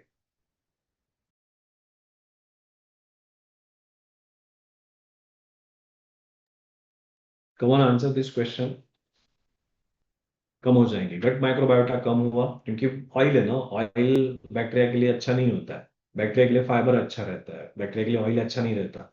तो क्या होगा, संख्या कम हो जाएगी। जब विरेचन करवाओगे तो क्लीन अप हो जाएगी। क्लीन अप होने के बाद संसर्जन क्रम करोगे, संसर्जन क्रम में जब आप द्रव्यों का चयन करोगे तो सबसे पहला कौन सा द्रव्य आता है। संसर्जन क्रम में सबसे पहला कौन सा द्रव्य आता है, किससे किससे बनी हुई चीजों का सेवन आप करते हो जब संशोधन करते हो, तो होता है पेया। पेया श्लोक कहा ना मैंने, पेया विलेप्य प्रथम प्रथम चयुषम रसम त्रिद्वैत का शस्य। तो पेया मतलब क्या, राइस से बना है।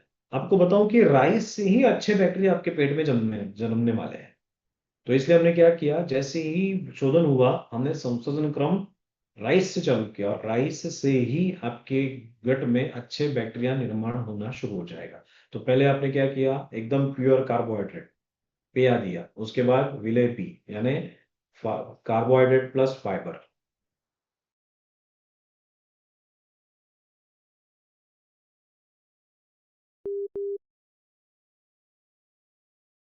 कि डाइट में क्या क्या करना है, ये सारे देखो बेसिक फंडामेंटल क्या है, क्वांटिटी ऑफ फूड, कैलोरीज और कैरेक्टरिस्टिक। तो ये तीन चीजें आपको ध्यान में रख, क्वांटिटी कैलोरीज और कैरेक्टरिस्टिक्स। अब एक छोटा सा गणित समझ लो कि क्वांटिटी ऑफ फूड बहुत इंपॉर्टेंट है, इसलिए मात्रा शक्ति अध्याय कहा है। पेशेंट अगर क्वांटिटी छोड़ दे तो अच्छे खाने से भी, पथ्यकर आहार से भी विकृति हो सकती है। Do you agree with this और नॉट। अगर क्वांटिटी का मैथमेटिक्स गलत हुआ तो पथ्यकर आहार से भी पथ्यकर आहार से भी आपके बॉडी में सारी बीमारियां आ सकती है। इसलिए ग्रंथों ने नाम क्या दिया अध्याय का, मात्रा शिथिल। मात्रा के अनुसार आगे बढ़ो, मात्रा छोड़ के मत चलो, मात्रा के अनुसार आगे बढ़ो। ये आप ध्यान में रखोगे तो आपको अच्छे रिजल्ट्स मिलने वाले हैं।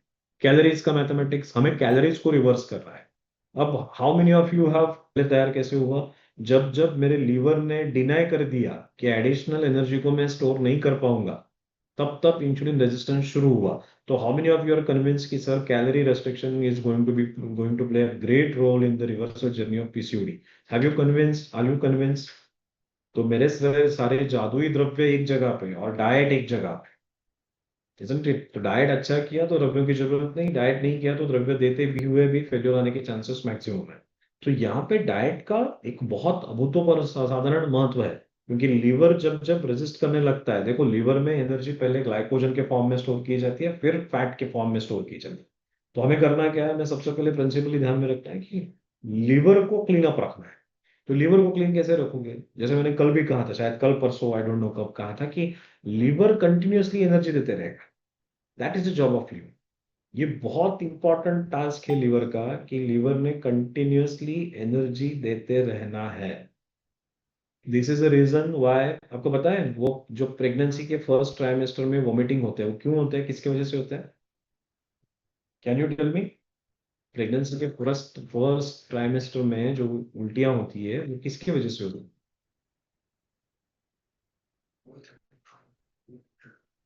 किसकी वजह से होती है? That is a process through which body assures, क्योंकि फर्स्ट ट्राइमेस्टर में ऑर्गेनोजेनेसिस हो रहा है, उस ऑर्गेनोजेनेसिस की प्रक्रिया में बॉडी कहती है कि मुझे ऊपर से कुछ भी अनवांटेड खाना मत दो, मुझे कंटिन्यूअसली लीवर से एनर्जी चाहिए, इसलिए उल्टी करते रहता है। जितना उल्टी करते रहेगा बंदा उतना लीवर से एनर्जी आने के सीक्वेंस बढ़ते रहेंगे, और जब लीवर से एनर्जी आती है तो परसिस्टेंट फ्लो ऑफ एनर्जी रहती है, जिस वजह से ऑर्गेनोजेनेसिस अच्छे तरीके से हो सकता है। That is the reason why first trimester में इतने एक्सेसिव वॉमिटिंग होते हैं। एंड आर यू अवेयर कि जिस फीमेल में यानी एक्सेसिव वॉमिटिंग ज्यादा होती है उन फीमेल में मिस कैरेज के चांसेस बढ़ते हैं या कम हो जाते हैं?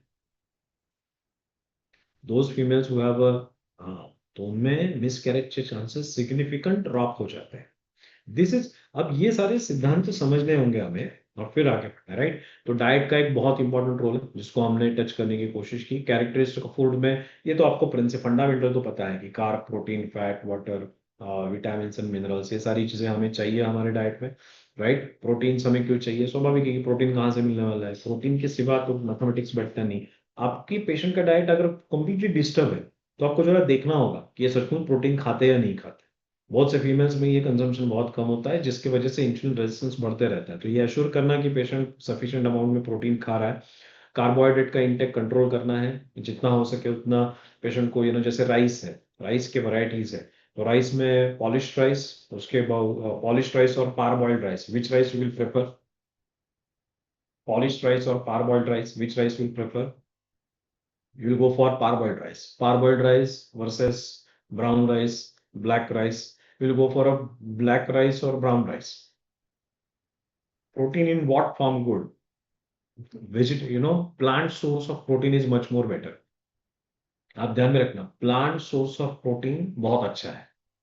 आई होप आप सबको पता होगा कि जब पेशेंट के बॉडी में यूरिया बढ़ता है, जब जो हमारे पास गाउट के पेशेंट आते हैं या फिर यूरिक एसिड बढ़ जाते हैं, यूरिक एसिड बढ़े हुए पेशेंट आते हैं, तो यूरिक एसिड बढ़ने का रूट कॉज क्या होता है?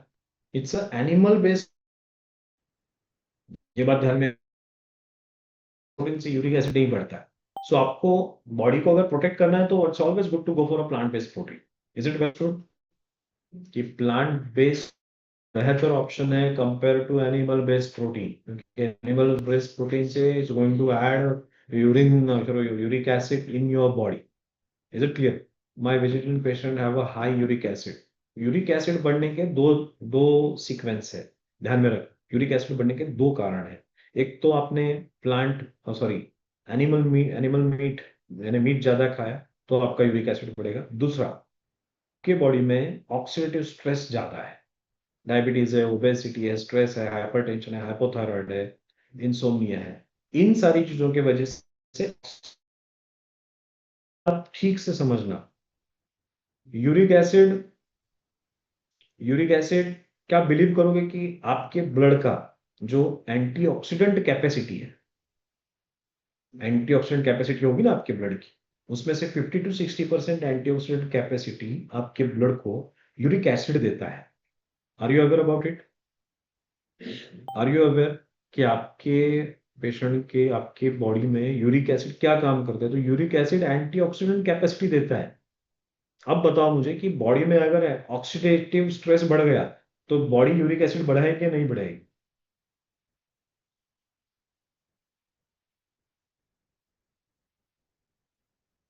बॉडी में अगर ऑक्सीडेटिव स्ट्रेस बढ़ा तो बॉडी खुद यूरिक एसिड बढ़ाती है।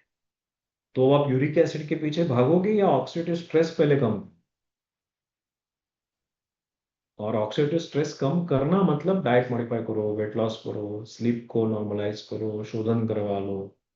Is this clear? Automatic uric acid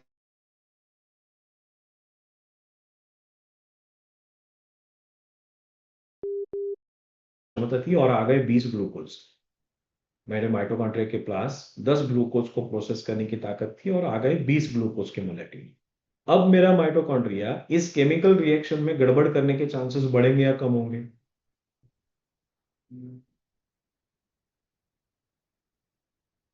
अब मेरा माइटोकॉन्ड्रिया इस chemical reaction C6H12O6 plus 6O2 CO2 H2O water 10 की जगह पे 20 आ गए। अब माइटोकॉन्ड्रिया तो मिसबिहेव करने वाला है ना। आपको समझो, आपको 3 दिन खाना नहीं दिया और फिर बाद में 4 रोटी और सब्जी दी, तो बाद में जो खाना खा के प्लेट दोगे तो प्लेट चकाचक होगी या पड़ा होगा उसमें बाकी खाना? 3 दिन नहीं खाना दिया था और फिर 3 रोटी दी, आपने चुपचाप सारा खाना खत्म कर दोगे। वहीं पे आप शादी में जाते हो, वहां पे बुफे होता है, तो बुफे डिनर में वहां पे प्लेट कैसे होती है आपकी? तो जब जरूरत से ज्यादा रिसोर्सेज अवेलेबल है, मिसयूज होंगे। जब जरूरत से ज्यादा रिसोर्सेज अवेलेबल है, मिसयूज होने के चांसेस बढ़ेंगे। वही यहाँ पे इस केमिकल रिएक्शन में जब मिसयूज होता है, मिस ऑपरेट होता है, तब जाके एक फ्री रेडिकल तैयार होता है। और वो फ्री रेडिकल ऑक्सीडेटिव स्ट्रेस का कारण होता है। इसी को आप आयुर्वेद में आम समझ सकते हो, अग्निना अल्पबलत्वेनम धातु माध्यम अपाचितम। C6H12O6 plus 6O2 gives you 12H2O CO2 and water। इसी प्रक्रिया में एक फ्री रेडिकल तैयार होता है। अब ये प्रक्रिया में फ्री रेडिकल कब तैयार होगा? जब जरूरत से ज्यादा आहार आपने सेवन किया होगा। Is this clear? तो ऑक्सीडेटिव स्ट्रेस कम करने का सबसे पहला तरीका डाइट से शुरू होता है। आप ऑक्सीडेटिव रेडिकल्स को स्कैवेंज करने के लिए द्रव्यों का चयन करो, रसायन द्रव्य यूज करो, सारे आयुर्वेद में लिखे हुए। तो ऑक्सीडेटिव स्ट्रेस कम होने के चांसेस है, हो गए। निर्माण प्रक्रिया कम कैसे करोगे? वो नहीं होगा तो काम कैसे चलेगा? Diet. I hope you understood uric acid and carbohydrate, right? आप बोलोगे कार्बोहाइड्रेट और यूरिक एसिड का क्या संबंध है? समझा? कितने लोगों को यूरिक एसिड और कार्बोहाइड्रेट का संबंध समझा? पॉइंट्स मैंने बहुत सारे कहे हैं। एक बार गूगल भी कर लेना, क्रॉस चेक भी कर लेना कि सचमुच यूरिक एसिड एंटीऑक्सीडेंट है क्या। ओके। और अगर वो एंटीऑक्सीडेंट है तो वो क्यों बढ़ता है? जब कार्ब का इंटेक ज्यादा होता है। ओके। तो ये बात ध्यान में रखना। और क्योंकि पेशेंट की चिकित्सा करते वक्त ये सिद्धांत आपको काम में आते हैं, आपको पता चलता है कि अंदर क्या चल रहा है। उस हिसाब से आप आपकी योजनाएं करो, डाइट की करो, एक्सरसाइज करो, विरेचन करो, शोधन करो, द्रव्यों का करो। आपको रिजल्ट मिलने वाला है। But when you know the things, चीजें आसान होती है। फैट फैट के बारे में हमने कहा, सेल मेम्ब्रेन, नर्व फंक्शन, सारे सेक्स हार्मोन्स इसी से बनेंगे। कोलेस्ट्रॉल और ट्राइग्लिसराइड के बारे में थोड़ा सा मतभेद मत रखना। कोलेस्ट्रॉल हमारा लीवर खुद बनाता है। 80% कोलेस्ट्रॉल हमारा लीवर खुद बनाता है, वो खाने से नहीं आता है। I hope you all are aware about it. 80% cholesterol is manufactured by your own body, not by the food से नहीं आता है। तो ये खुद मैन्युफैक्चर किया जाता है। अब ओवरऑल कोलेस्ट्रॉल, ट्राइग्लिसराइड, फॉस्फोलिपिड, इनका काम आपके हार्ट में ब्लॉकेजेस निर्माण करना नहीं है। इनका काम आपके शरीर में प्रॉब्लम निर्माण करना नहीं है। जब जब ऑक्सीडेटिव स्ट्रेस ज्यादा होगा, तब तब वेस्कुलर डैमेज ज्यादा होगा। जितना ज्यादा डैमेज, उतना ज्यादा कोलेस्ट्रॉल बढ़ाया जाएगा। Is this understood? Well understood? जितना ऑक्सीडेटिव स्ट्रेस ज्यादा होगा, उतना इन्फ्लेमेशन ज्यादा होगा, उतना कोलेस्टेरॉल बॉडी खुद बढ़ाएगी। Is it well understood? तो आपको फैट के पीछे नहीं भागना है। फैट तो जैसे मैं यहाँ पे उतरा स्टेशन, सिटी में घूम रहा हूँ और बहुत पुलिस की गाड़ियां यहाँ वहां से वहाँ वहाँ वहाँ करके जा रही है। सब पुलिस की गाड़ियां बहुत भाग रही है। उनकी ट्रीटमेंट ये नहीं होगी कि पुलिस की गाड़ियां बंद करो। ट्रीटमेंट ये होगी कि पुलिस की गाड़ियां भाग रही है, चोर कोई ना कोई तो बढ़ चुके हैं, तो चोरों की ट्रीटमेंट करनी होगी, तब पुलिस की गाड़ियां कम होगी। Is it understood? Is it well understood? जल्दी से बता दो, मेरा आगे जाऊं, अपने को बहुत टाइम, बहुत कुछ छूटा है अभी। I have to complete a lot. Okay. तो okay, I hope you understood it well. चलो आगे बढ़ते हैं। फैट के बारे में हमने समझ लिया है, डाइटरी फाइबर्स अपना अलग। Yes, cholesterol is always good. आपका खुद का बॉडी बना रहा है, how it would be bad? शरीर तो पागल है नहीं कोई चीज बनाने के लिए। Everything what your body makes is for good. उसका पर्पज है, पर्पजलेस कोई चीज नहीं बनती। ये हम लोग, आप सब लोग ना, ये चलो ये पीसीओडी का सेशन तो चल रहा है, बट हर जगह पे ना किसी भी फैक्टर को, किसी भी पैथ लैब रिपोर्ट को इंटरप्रेट करते वक्त ये समझ लेना कि उसका पर्पज है कुछ तो। Prostate specific antigen, PSA, PSA कब बढ़ता है? पीएसए का खुद का काम है, पीएसए का काम सीमन में है। पीएसए का काम लिक्विफाई करना है उस प्रोस्टेट के फ्लूइड को, ताकि वहां पे स्पर्म की मोटिलिटी अच्छी रहे। तो पीएसए प्रोस्टेट स्पेसिफिक एंटीजन आपको ये बताने के लिए नहीं बन रहा है ब्लड में कि बाबा देखो इस पेशेंट को प्रोस्टेट है। उसका काम है, उसका काम है, और वो काम ठीक से नहीं हो रहा है, जरूरत से ज्यादा हो रहा है, उसके आधार पर आपकी ब्लड वैल्यूज अल्टर। तो इंटरप्रेट करते वक्त किसी भी ब्लड के पैरामीटर को, उसका नंबर बढ़ा है यानी कुछ तो प्रॉब्लम है, इस एंगल से मत देखना। ब्लड बढ़ा है, उसके पीछे का रीजन क्या होगा ये समझते हुए आगे जाना। चलो आगे बढ़ते हैं। फाइबर इनटेक, जनरली 400 ग्राम फाइबर मैं मेरे पेशेंट को खाने को कहता हूँ। आप लोग कितना खाते हो, जल्दी बता दो। आप लोग कितना, how much fibre you have consume today? आज दोपहर के लंच में कितने फाइबर आपने खाए? फाइबर यानी आपने कितनी काकड़ी खाई, कितनी गाजर खाए, कितना ऑनियन खाया? Don't count, okay. तो ये प्रिंसिपल ध्यान में रखना कि हमने हमारे डाइट के फाइबर्स को क्वांटिटेटिवली बढ़ाते रखना है। मैं मेरे हर एक पेशेंट को कहता हूँ कि फाइबर एक बिग बाउल सलाड, अग्नि मानदेय है उसका तो नहीं देता हूँ, लेकिन अग्नि मानदेय नहीं, अभी आने वाले अपने पास आने वाले पेशेंट अग्नि मानदेय के रहते हैं या कि बहुत ज्यादा अग्नि के होते हैं, तो अग्नि तो बहुत बड़ा है, भूख तो बहुत ज्यादा है, खाओ सलाड खाओ। मैक्सिमम सलाड बेनिफिट मिलते हैं, बहुत अच्छे मिलते हैं, फायदा होता है। सलाड का एक बेनिफिट समझो, पीसीओडी में, पीसीओडी के केसेस में जिसे 3 महीने से मेंसेस नहीं है, उस पेशेंट में एस्ट्रोजन लेवल नॉर्मल रहेगा या ज्यादा होगी? फिर से आते हैं हार्मोन पे, बता देना। पीसीओडी की फीमेल है जिसमें 3 महीने से मेंसेस नहीं है, उसमें, उस पेशेंट में एस्ट्रोजन लेवल नॉर्मल हो गया या हाई हो गया? 3 महीने से फॉलिकल बन रहे हैं, फॉलिकल के अंदर से एस्ट्रोजन आ रहा है, तो एस्ट्रोजन हाई होगा, लो होगा? हाई होगा, राइट। अब इस एस्ट्रोजन को तोड़ के बाहर निकालने का काम ये फाइबर करता है। Have you understood? एस्ट्रोजन को क्लीन अप करने का काम फाइबर करता है। सो isn't it important thing for PCOD woman? Definitely it is a very important thing, right. Micronutrient के बारे में भी बात करेंगे। बहुत सारे द्रव्य माइक्रोन्यूट्रिएंट है जिनका अपना एक विशेष रोल होता है, स्पेसिफिकली इन ऑक्सीडाइव स्ट्रेस। जिंक अपने आप में बहुत बढ़िया द्रव्य है। Legumes, nuts, seeds, spinach and oats, ये द्रव्य तो मेरे बहुत फेवरेट है। Legumes, nuts, seeds, spinach, oats, maximum patients में ये देते रहो, बहुत अच्छे रिजल्ट्स मिलने वाले हैं, क्योंकि आपको बेसिक माइक्रोन्यूट्रिएंट। आज क्या हो रहा है, people are consuming empty calories. Empty calories का मतलब क्या है? It doesn't has a nutrition, it has just a calories. तो एम्प्टी कैलोरीज अच्छे है, या हमें सोचना है कि बाबा ये सचमुच न्यूट्रिशन जा रहे हैं या नहीं? Yes, maida very high, isn't it?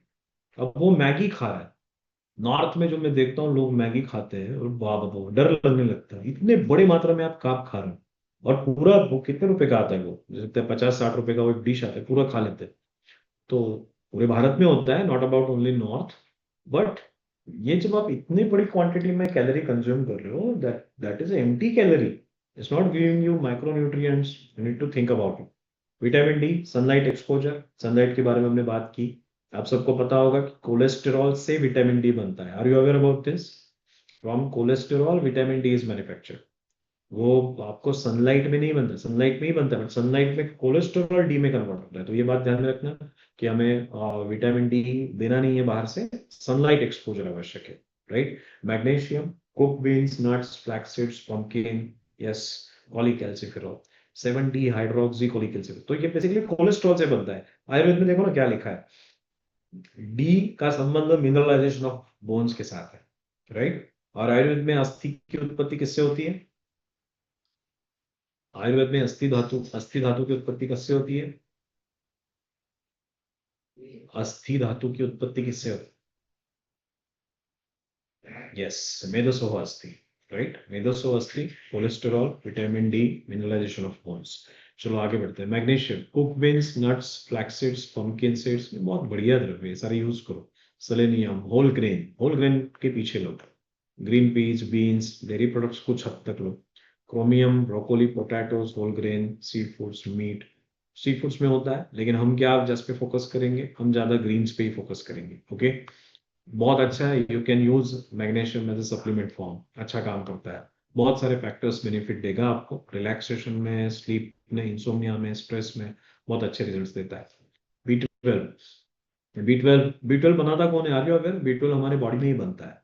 आप विरेचन करवाओ अच्छे तरीके से, और उसके बाद संशोधन क्रम करो। ऐसा कहा जाता है कि मॉडर्न कैसा है, मॉडर्न ऐसे फ्रेमिंग करते रखते हैं कि आपको पता ही नहीं चलता आप कहाँ जा रहे हो। अब मॉडर्न के लोग कहते हैं कि बैक्टीरिया गट में बनाता है बी ट्वेल्व, लेकिन वो वहां से एब्जॉर्ब ही नहीं होता। दिस इज व्हाट दे से। ओके, बट यू बिलीव कि अभ्यंतर स्नेहपान और विरेचन करवाओ, अग्नि प्राकृत हो जाता है। कोई सप्लीमेंट की आवश्यकता नहीं, आपका काम आसान हो जाता है। आपको कोई भी एक्सटर्नल सप्लीमेंट की आवश्यकता नहीं होती। Seed cycle, flex seeds, pumpkin seeds, आप क्या कर, और इनफर्टिलिटी की केसेस कर रहे हो, डीयूबी की केसेस कर रहे हो, तो ये इंफॉर्मेशन बहुत काम की है। आप जरूर इसको इस्तेमाल करना। 1 to 14 days आप यूज करोगे flax seeds and pumpkin seeds, 15 से 28 आप यूज करोगे सीसम एंड सनफ्लावर। तो सीसम एंड सनफ्लावर जैसे तिल आरतव के लिए कहा गया था, राइट? तो 15 से 28 में तिल यूज करना है, और सीसमे और सनफ्लावर, और 1 से 14 में हमने फ्लैक्स सीड्स और पंपकिन सीड्स यूज करने हैं, राइट? तो इसका भी इस्तेमाल करना। माधोबाग में हम ये डाइट किट देते हैं, जिसके बारे में हमने कहा था। ये 28 दिन का एक बॉक्स है। 28 दिन के बॉक्स में बहुत बढ़िया फॉर्मुलेशन है। सुबह उठ के ये एक 6 बजे का हम उसे रिफ्रेशमेंट देते हैं, मैंगोस्टीन को कम, जिसका काम एंटी इन्फ्लेमेशन है। Cumin powder, cinnamon powder, iodise salt, इसके गुणधर्म भी बहुत है। जैंथॉन्स होते हैं, सिनेमाल्डिहाइड होता है, क्यूमिनाल्डिहाइड्स होते हैं।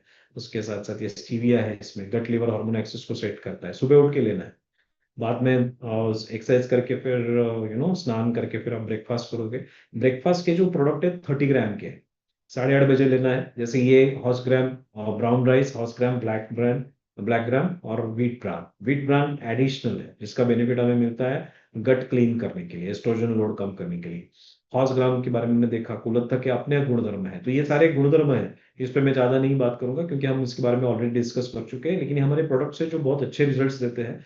आपको बताऊं, पीसीओडी की फीमेल जिसका वजन समझो 72-75 है, वो करीबन 5 kg वेट एक महीने में कम कर देती है, with the help of diet kit.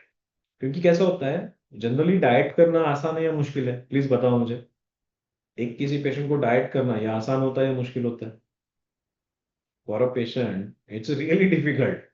आप छोड़ो, हमें भी बहुत डिफिकल्ट, पेशेंट को छोड़ो, हमें भी बहुत डिफिकल्ट होता है। अब हमने क्या किया, ये डिफिकल्टी सॉल्व कैसे करें? सबसे बड़ा प्रॉब्लम क्या होता है ओबेस पेशेंट का, कि वो क्या खाओ, मुझे क्या बताओ क्या खाओ, अब कितना खाओ, अब कितना खाओ तो नहीं बता सकते। This is the reason why we came up with this diet kit.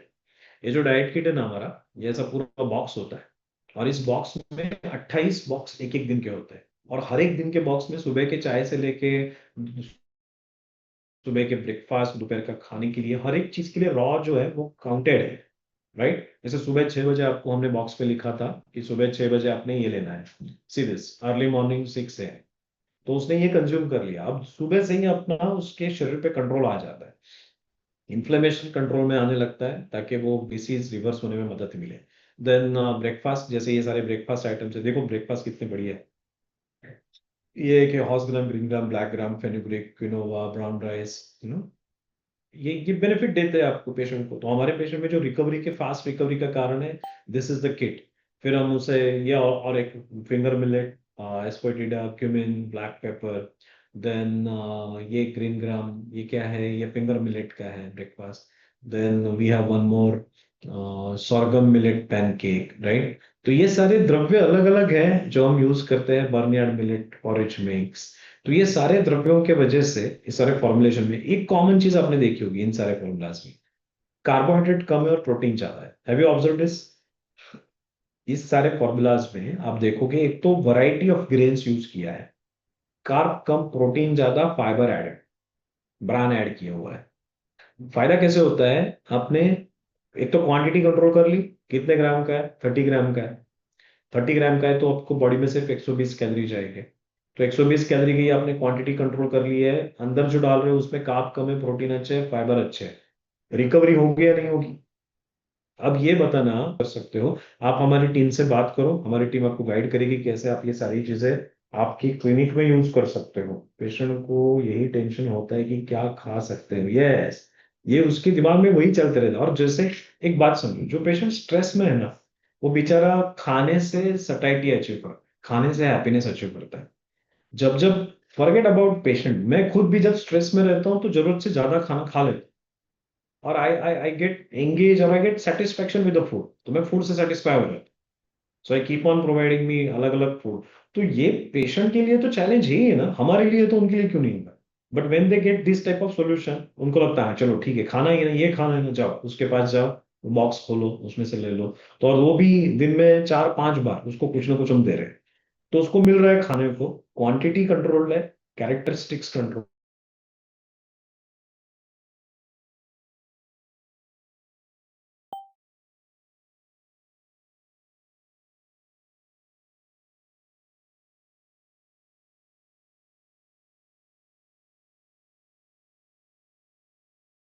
आपको आपके पेशेंट का डाइट बदलना आना चाहिए, उसमें ये सारे प्रिंसिपल आपने इनकॉर्पोरेट करने हैं, जिसमें कार्ब कम, प्रोटीन ज्यादा और क्वांटिटी कंट्रोल।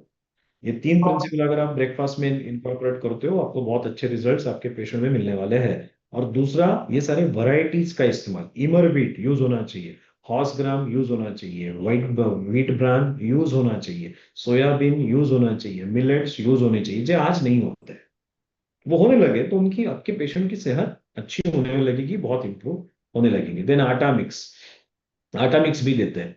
आटा मिक्स में क्या है, तो उसमें ये सारे द्रव्य है, तो ये आटा, आटा के इंग्रेडिएंट है, तो ये सारे द्रव्य हम जब लेके आते हैं ना, राइट, पर तो काम अच्छा होता है। सर डाइट किट कैसे इस्तेमाल करना है, इस पर लेक्चर होगा क्या? आप जरूर हमारी टीम के साथ कोऑर्डिनेट करना। वो सारे देखो, मैं एक सीधी सीधी बात बता दूं, आज 4:30 बज चुके हैं, मेरे पास और आधा घंटा है, आधा घंटे में बहुत सारी चीजें सिखाना पॉसिबल नहीं है। लेकिन मैं आपको रिकॉर्डिंग भी सारे शेयर कर दूंगा, वो रिकॉर्डिंग भी चिन्मय मैम आपके साथ शेयर कर देगी, वो भी आप देख लेना। आपको बहुत सारी चीजें आसानी से समझ में आ जाएगी, और हमारी टीम है जो आपको सपोर्ट करते रहेगी। हम चाहते हैं कि ये सारी चीजें समाज में पहुंचे। दूसरा, मैं ये बार बार, मुझे थोड़ा सा बुरा लगा, आपके इस बैच ने किसी ने भी वीडियो नहीं बनाया, जबकि मैं चाहता हूं कि हर एक जन वीडियो बनाए। फॉरगेट अबाउट आप कैसे दिखते हो, कुछ भी मायना नहीं है कि आप कैसे दिखते हो, आपका बैकग्राउंड क्या है, आप कितना बढ़िया बोलने वाले हो, कोई भी मायने नहीं है। जैसे हो वैसे वीडियो शूट करना शुरू कर दो। मैं क्यों कहूँ, मुझे बताओ, 2 दिन में कितने रील्स के पॉइंट मिले आपको? आज तीसरा दिन है, आज तक कितने रील्स के पॉइंट मिले जो समाज को पता नहीं है? मिले या नहीं मिले? Doctors please answer this question.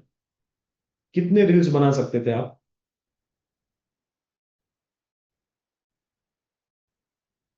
मिले नहीं मिले? Please let me no. कोई आंसर नहीं दे रहा है, कम on answer this question at least. तो वो, अगर आपने वो बनाए नहीं, ओके, वो बनाए नहीं, तो पेशेंट को कैसे समझेगा? है ना हर जगह पे, तो आप यूनिक हो, ये कैसे समझेगा? ये अभी जो 30 डॉक्टर यहाँ पे बैठे हैं, ये यूनिक है और इनके पास एक अलग अंडरस्टैंडिंग है, ये लोगों को कैसे समझेगा? कैसे समझने वाला है? आप उन्हें बताओगे कि हमने ये कोर्स किया, उनको क्या पता ये कोर्स क्या है? उनको तो पता है सिंपल सिंपल, उनके लाइफ के प्रॉब्लम्स के सॉल्यूशन कहाँ छुपे हैं, वो उनको आप बना दो, वीडियो बना दो, reel बना के। तो please, magic people will come to you, okay. This is a world, this is a time where आपकी विजिबिलिटी, सब लोग टाइप करो चैट बॉक्स में, आप बनाओ ना बनाओ मालूम नहीं, चैट बॉक्स में टाइप विजिबिलिटी, टाइप विजिबिलिटी। आपका बोर्ड कितना बड़ा है मैटर नहीं करता है, आप इंस्टा पे हो या नहीं, आपका कंटेंट है या नहीं, ये मैटर करता है। So people are going to जज you through your content. True और फॉल्स? किसी भी नए आदमी को आप जब मिलने के लिए जाते हो, उसका कंटेंट देखते हो या नहीं देखते हो, उसने क्या कंटेंट क्रिएट किया है? So it's like that, you're trying, people are trying to know about you. आपको मिलने वाला वाला भी पेशेंट देखेगा कि मेरा डॉक्टर क्या है, आप जब कंटेंट क्रिएट करते जाओगे, पेशेंट को व्हाट्सएप पे भेजते जाओगे, slowly and gradually they will engage with you, they will think कि हाँ चलो, मेरे डॉक्टर ने बोला था, वो मुझे करना है। I want my doctor to be a great influencer, right? Influencer in terms of he's a source of knowledge. ये मुझे realize होते रहना है। तो ये बात ध्यान में रखना। ओके, तो चलो आगे बढ़ते हैं। तो ये आटा है, देन ये दाल मिक्स है, इसमें सारी दाल के मिक्सेस है। देन ये चटनी है। देखो चटनी से हम कैसे खेल रहे हैं। फ्लैक्स सीड, सिसम सीड, जिसके बारे में हमने बात की, सीड साइकिल में बात की, माइक्रोन्यूट्रिएंट्स के बारे में बात की। तो फ्लैक्स सीड और सिसम सीड हर रोज उसके शरीर में जा रहा है, छोटा पैकेट, फायदा या नहीं है? अदरवाइज वो लड़की कहाँ से खाने वाली है चटनियाँ? आई डोंट नो आपके घर में क्या है, बट माई डॉटर वो चटनियों से बहुत प्यार करती है या दूर भागते हैं? Please answer this question. लड़कियां ये चटनी से दूर भागती या खाती है? ये ऐसी चटनी अच्छी लगती है या दूर भागते हैं? तो यू नो व्हाट इज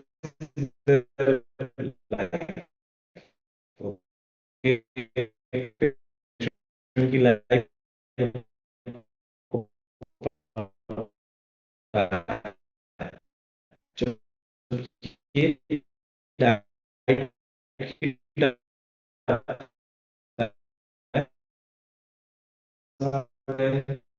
ये डाइट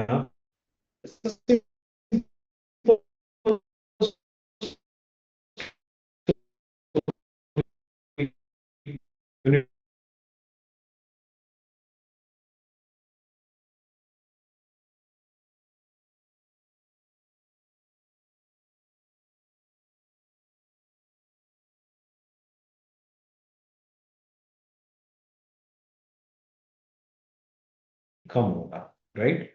देन फाइबर का बेनिफिट, फाइबर का एक benefit,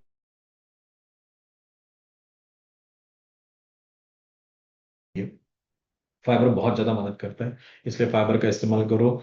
then what we have is a follow up.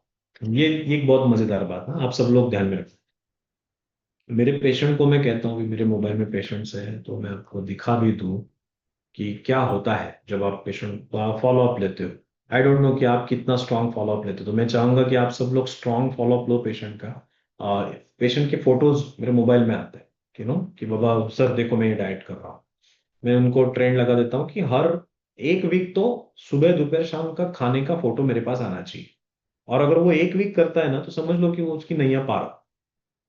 If person does this for only one week, समझ लो कि उसकी हेल्थ इंप्रूव होने वाली है। Okay, so make it very clear. Then we have a barley आटा। अब बार्ली का यूज बहुत बड़ा है, बार्ली और व्हीट ब्रान। सर पेशेंट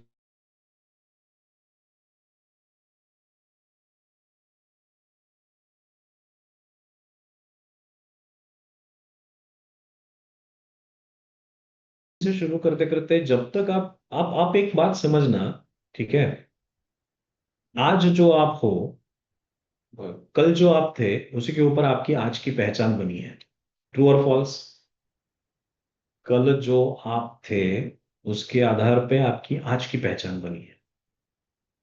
अब आज अगर आप खुद को कुछ अपग्रेड करने वाले हो, तो ये आपकी पहचान कल बनने वाली है। Is this clear? समझो आज आप सिर्फ मेडिसिन लिखने वाले डॉक्टर हो, और आप थोड़ा सा एफर्ट लगा के डाइट पर फोकस करते हो और कंप्लीट रिवर्सल का प्रॉमिस देना चालू करते हो। पहले कुछ दिन आपको वो संधि काल में जैसे दिक्कत आती है वैसे आएगी, but later on people will recognise you, ये डॉक्टर अलग है, इसके पास जा, पूरा ठीक होना है तो इसके पास जा। People will talk about you in that way कि पूरा ठीक होना है तो इसके पास जाओ। लोग इतने होशियार होते हैं, यू वॉन्ट बिलीव। बहुत से पेशेंट ना, हार्ट एक मैं एक मेडिकल शॉप में गया था, वहां पे मेरा दोस्त है, तो वहां पे जाके उससे बात कर रहा था। वहां पे एक पेशेंट आया, तो बूढ़ा पेशेंट, दम लागता है, सांस फूल रही है, कोई तो दवाई दो। किसको पूछ रहा है? वो आयुर्वेदिक मेडिकल शॉप को जाके पूछ रहा है कि मुझे इसका हार्ट फेलियर का, वो सांस फूल रहा था, वो कंफर्म हार्ट फेलियर का था, दिख ही रहा था। हार्ट फेलियर का सांस फूल रहा है, और वो किससे दवाई मांग रहा है? मेडिकल शॉप से। सो प्लीज अंडरस्टैंड, आपको आपका कैडर सेट करना होगा, आपका जो ऑर्बिट है ना वो सेट करना होगा। आप कौन से ऑर्बिट के हो? ऐसा ऑर्बिट सेट करो कि जिससे आपके पास पेशेंट आए, लेकिन ऐसे पेशेंट आए जो लाइफ लॉन्ग आपके साथ बने रहे, कनेक्ट रहे, और हेल्दी रहने के लिए आपके पास आए, जड़ से ठीक होने के लिए आए। तो ये इन पेशेंट को आप ज्यादा भी चार्ज कर सकते हो। Are you aware? जो पेशेंट इस माइंडसेट में डॉक्टर ढूंढते हैं ना कि मुझे ऐसा डॉक्टर चाहिए जो मुझे एक्चुअल कंसल्टेंट लेवल का डॉक्टर चाहिए, वो ज्यादा पैसा पे करने के लिए भी तैयार रहता है। ट्रू और false? Please let me know कि क्या ये सही है या नहीं है। पीपल, लोग पैसा करने के लिए,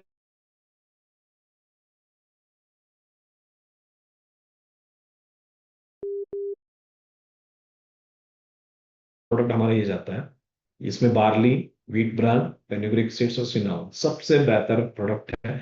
और इसका फायदा होता है, मैंने इसलिए कहा था कि आप बार्ली यूज करो। प्रमेय में बार्ली बार बार आया है। यवोदनम, ये विष्किरा प्रपदा विहंगस्तेषां रसे चांगलजोरमनोहम नहीं यवोदनम, बाद में यव प्रधानास्तु यवस्य भक्षान विदा सतत कफ प्रमेय मूल संप्रयुक्त। तो ये यव का बार बार उल्लेख है। उसका जो बेसिक गुणधर्म है, पीसीओडी में बहुत अच्छा बेनिफिट बार्ली आपको देता है, राइट। अब वहां पे आते हैं हम चिकित्सा पे। तो चिकित्सा के मेडिसिन अब जल्दी से सीखने की कोशिश करेंगे। फिर से मैं कहता हूँ कि 5 बजे तक मैं मेडिसिन नहीं सिखा पाऊंगा, that is for sure, but don't worry. हम आपके साथ स्पेशल रिकॉर्डिंग सेशन शेयर करने वाला हूँ, जिसमें आपको मेडिसिन का कंप्लीट अंडरस्टैंडिंग आ जाएगा और ये पर्टिकुलर कंडीशंस में, केसेस में क्या है। So we will try to cover as much as possible today, okay. But I don't think ये और भगाने में कोई पॉइंट नहीं है। ओके, आप आपका आपका मन उस विषय में लगना चाहिए जिससे आप एक्चुअली उस प्रोसेस को ठीक से समझो। इसलिए मैं भगाऊंगा नहीं, मेरे स्पीड से जाऊंगा, जितना हो सके उतना होगा। लेकिन मैं आपके साथ सारा कंटेंट, वीडियो कंटेंट पूरा शेयर कर दूंगा। डॉक्टर चिमी जी है जो आपके साथ पूरा वो शेयर कर देगी, तो आपको कंटेंट कोई मिस नहीं होगा, that is for sure. Okay, okay.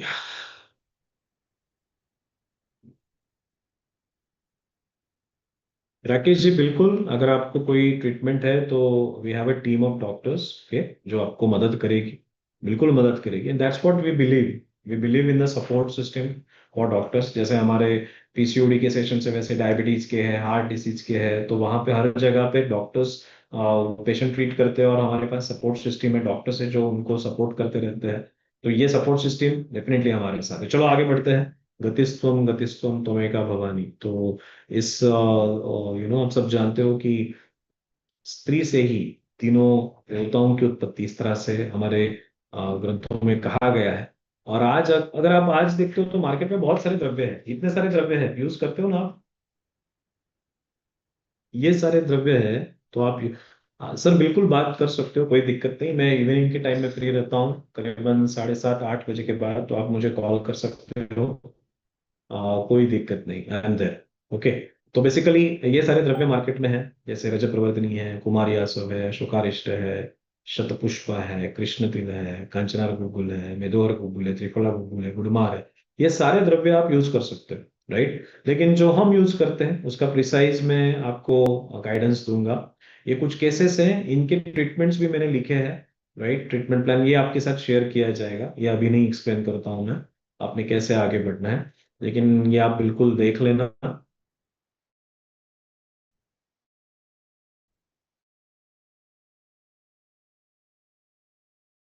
मैं जाता हूँ, एक्सरसाइज समझ लेंगे।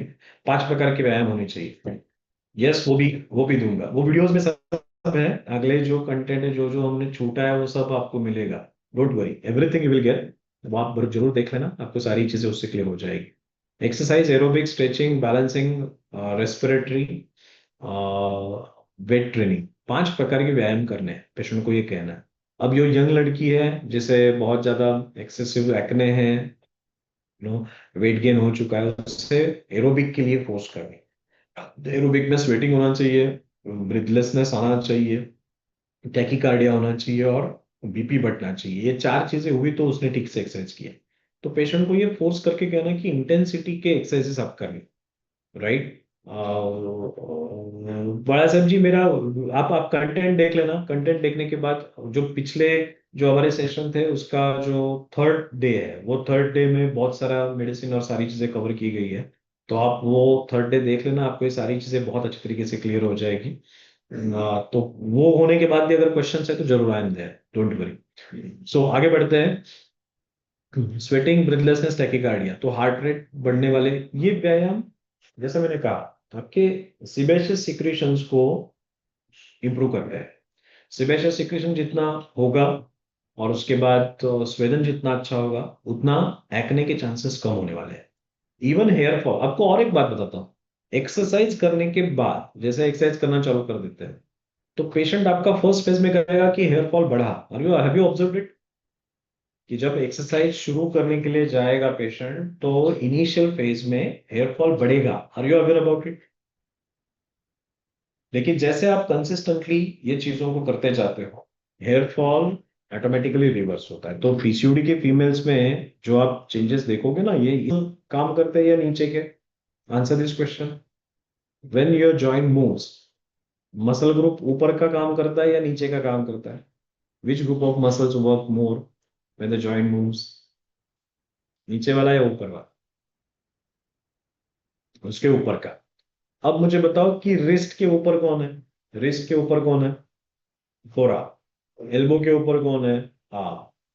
यहाँ पे शोल्डर है तो शोल्डर के आपके बैक मसल्स हो, फ्रंट मसल्स हो, शोल्डर के खुद के मसल्स हो, वो काम करेंगे। एंकल के ऊपर कौन है? काफ है। नी के ऊपर कौन है? हैमस्ट्रिंग और क्वाड्रिसेप है। हिप के ऊपर कौन है? हिप जॉइंट के मूवमेंट के ऊपर कौन है? हिप जॉइंट के ऊपर कौन है? हिप जॉइंट के ऊपर कौन है? Which group of muscles are there? Hip joint.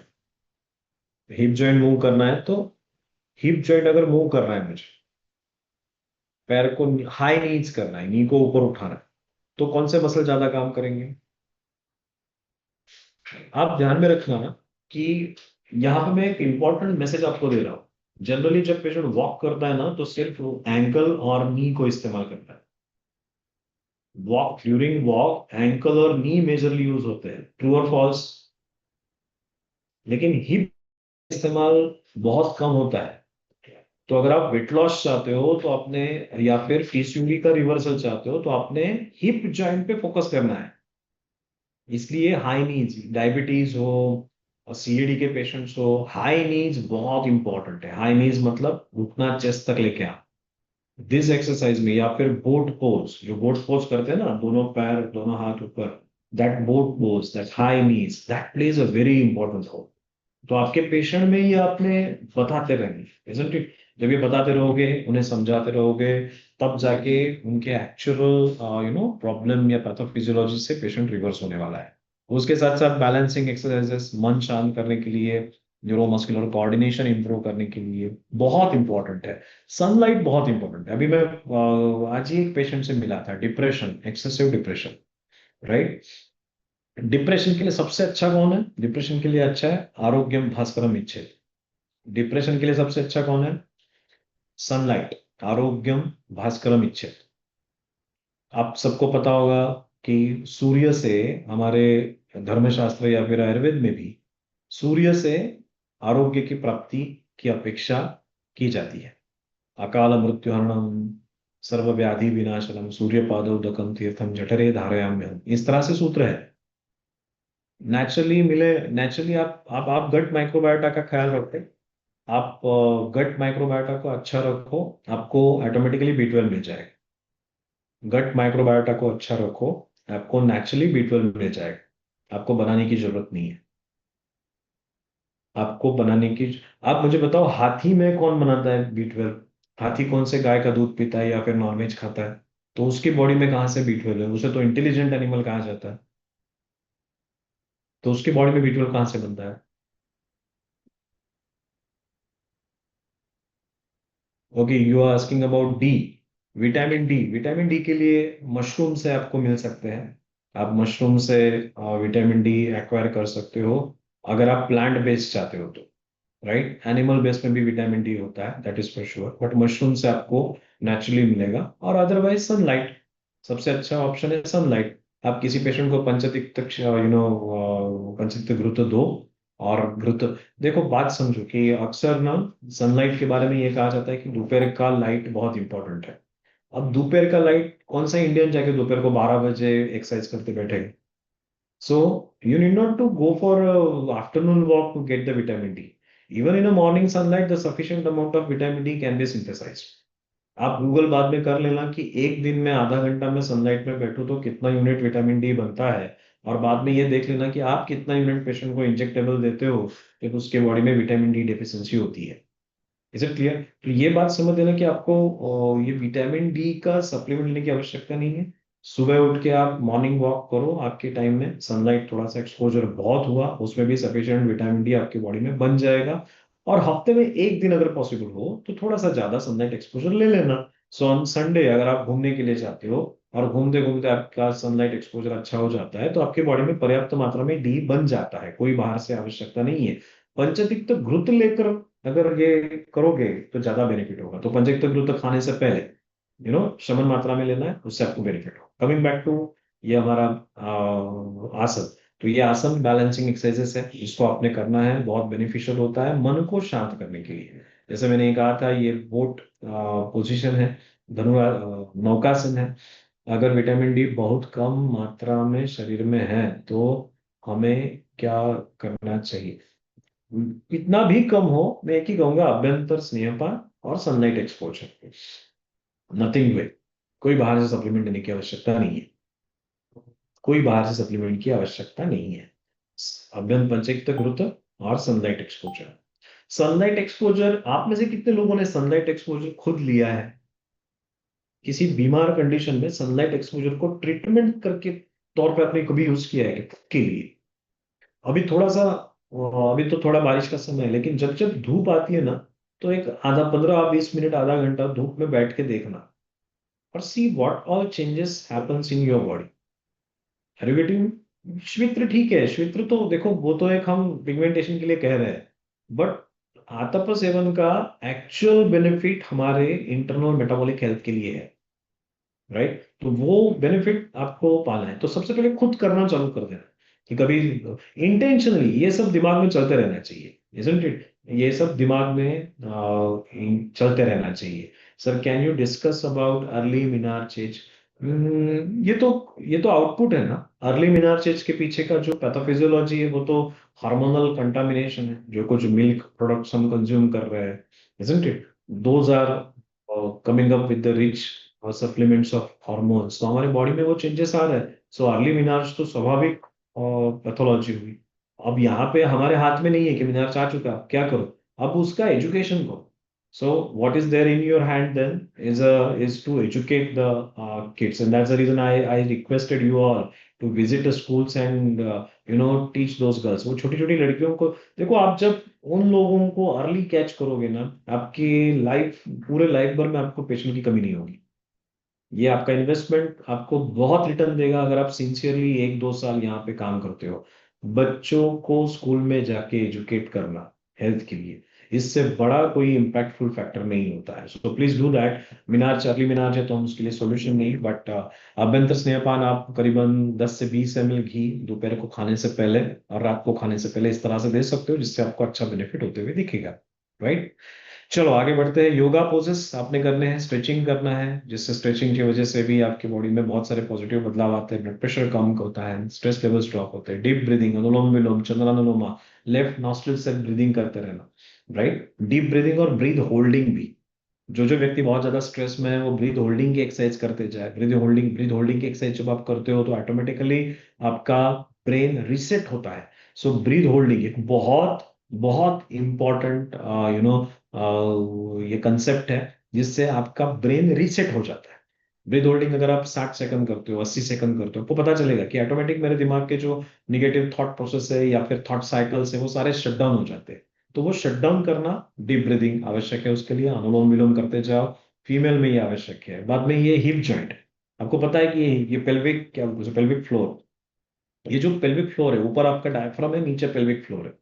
तो ये जो पीछे मेरे पेल्विक फ्लोर दिख रहे हैं एक्सरसाइजेस ना, ये मसल बहुत इंपॉर्टेंट है फॉर द पीसीओडी। ओके, तो वो आपको ध्यान में रखना है। जैसे प्यूबोकॉक्सिस, ये मसल का एक्सरसाइज आपने करना है। ओके, कौन सा एक्सरसाइज करोगे? कीगल। कीगल यानी हमारे एनस को, जैसे हम मूल बंध कहते हैं ना, वो मूल बंध की एक्सरसाइज आप करोगे। थोड़ा सा कॉन्स्ट्रिक्शन, रिलैक्सेशन, कॉन्स्ट्रिक्शन, रिलैक्सेशन, ये करते जाओगे। ये पेशेंट को एडवाइस करना है। पीसीओडी में पाइल्स कॉमन है, are you aware about it? PCOD के पेशेंट में, पीसीओडी की केसेस में पाइल्स कॉमन है, are you aware about it? PCOD में कॉन्स्टिपेशन कॉमन है, पता है आपको, पाइल्स भी कॉमन है, पाइलोनिडल साइनस भी कॉमन है। सो ये बात ध्यान में रखना कि ये मसल के एक्सरसाइजेस इंपॉर्टेंट है पेशेंट को हेल्दी रखने के लिए, राइट? सो जेंटल कीगल जिसे कहते हैं, मूलबंध जिसे कहते हैं, कि बैठे बैठे ही आप आपके एनस को कॉन्स्ट्रिक्ट कर रहे हो, वहां के स्फिंक्टर्स को टाइट कर रहे हो, रिलैक्स कर रहे हो, टाइट कर रहे हो, रिलैक्स कर रहे हो। इससे क्या होता है? इससे वहां का ब्लड सप्लाई, वेनस ड्रेनेज और न्यूरोमस्कुलर कोऑर्डिनेशन, ऑटोनॉमिक कोऑर्डिनेशन भी इंप्रूव हो जाएगा, क्योंकि जो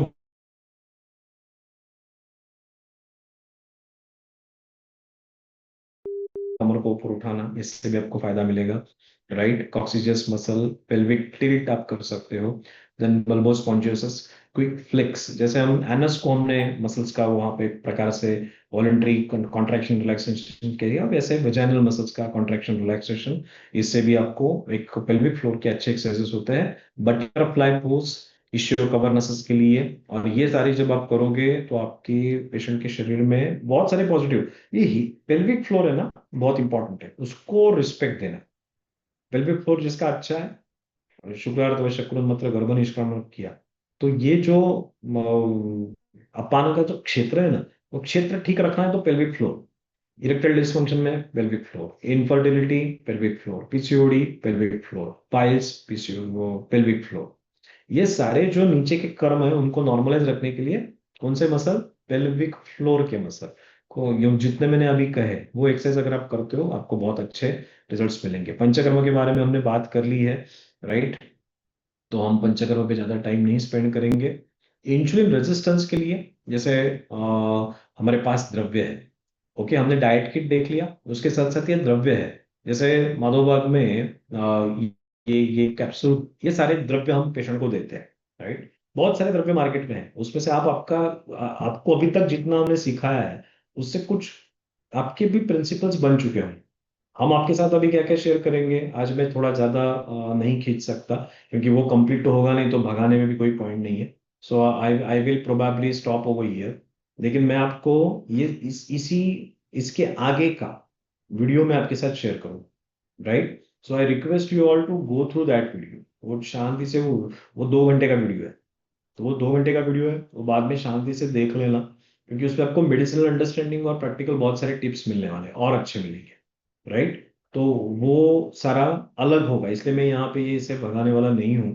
तो doctor Chinmay, I think it is not possible to cover whole this topic in 2 hours। Instead of that we will share that video with the doctors, ताकि वो शांति से वो अभी और ये भी ज्यादा सुन नहीं पाएंगे।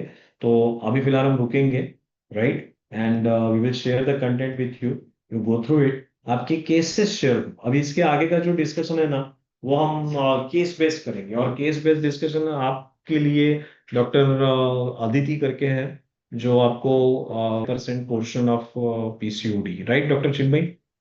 Yes, sir. Okay, so should we stop here?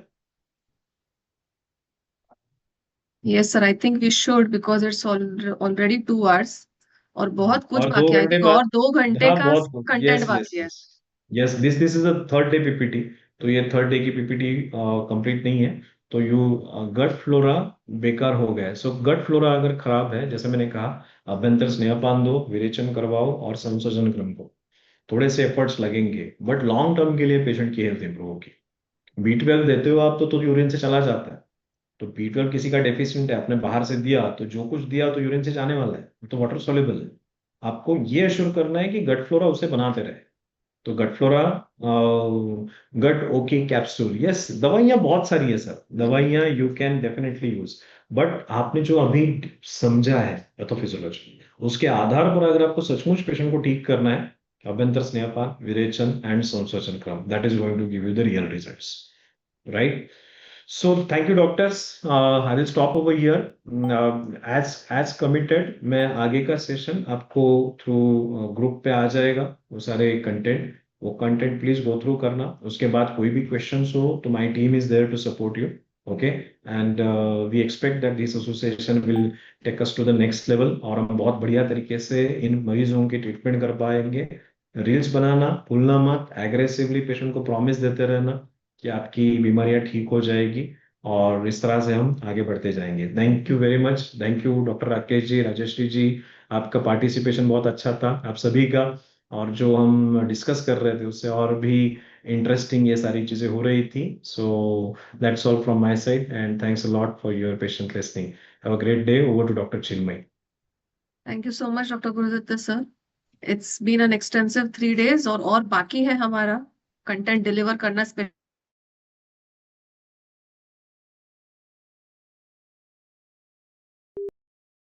Along with that, associate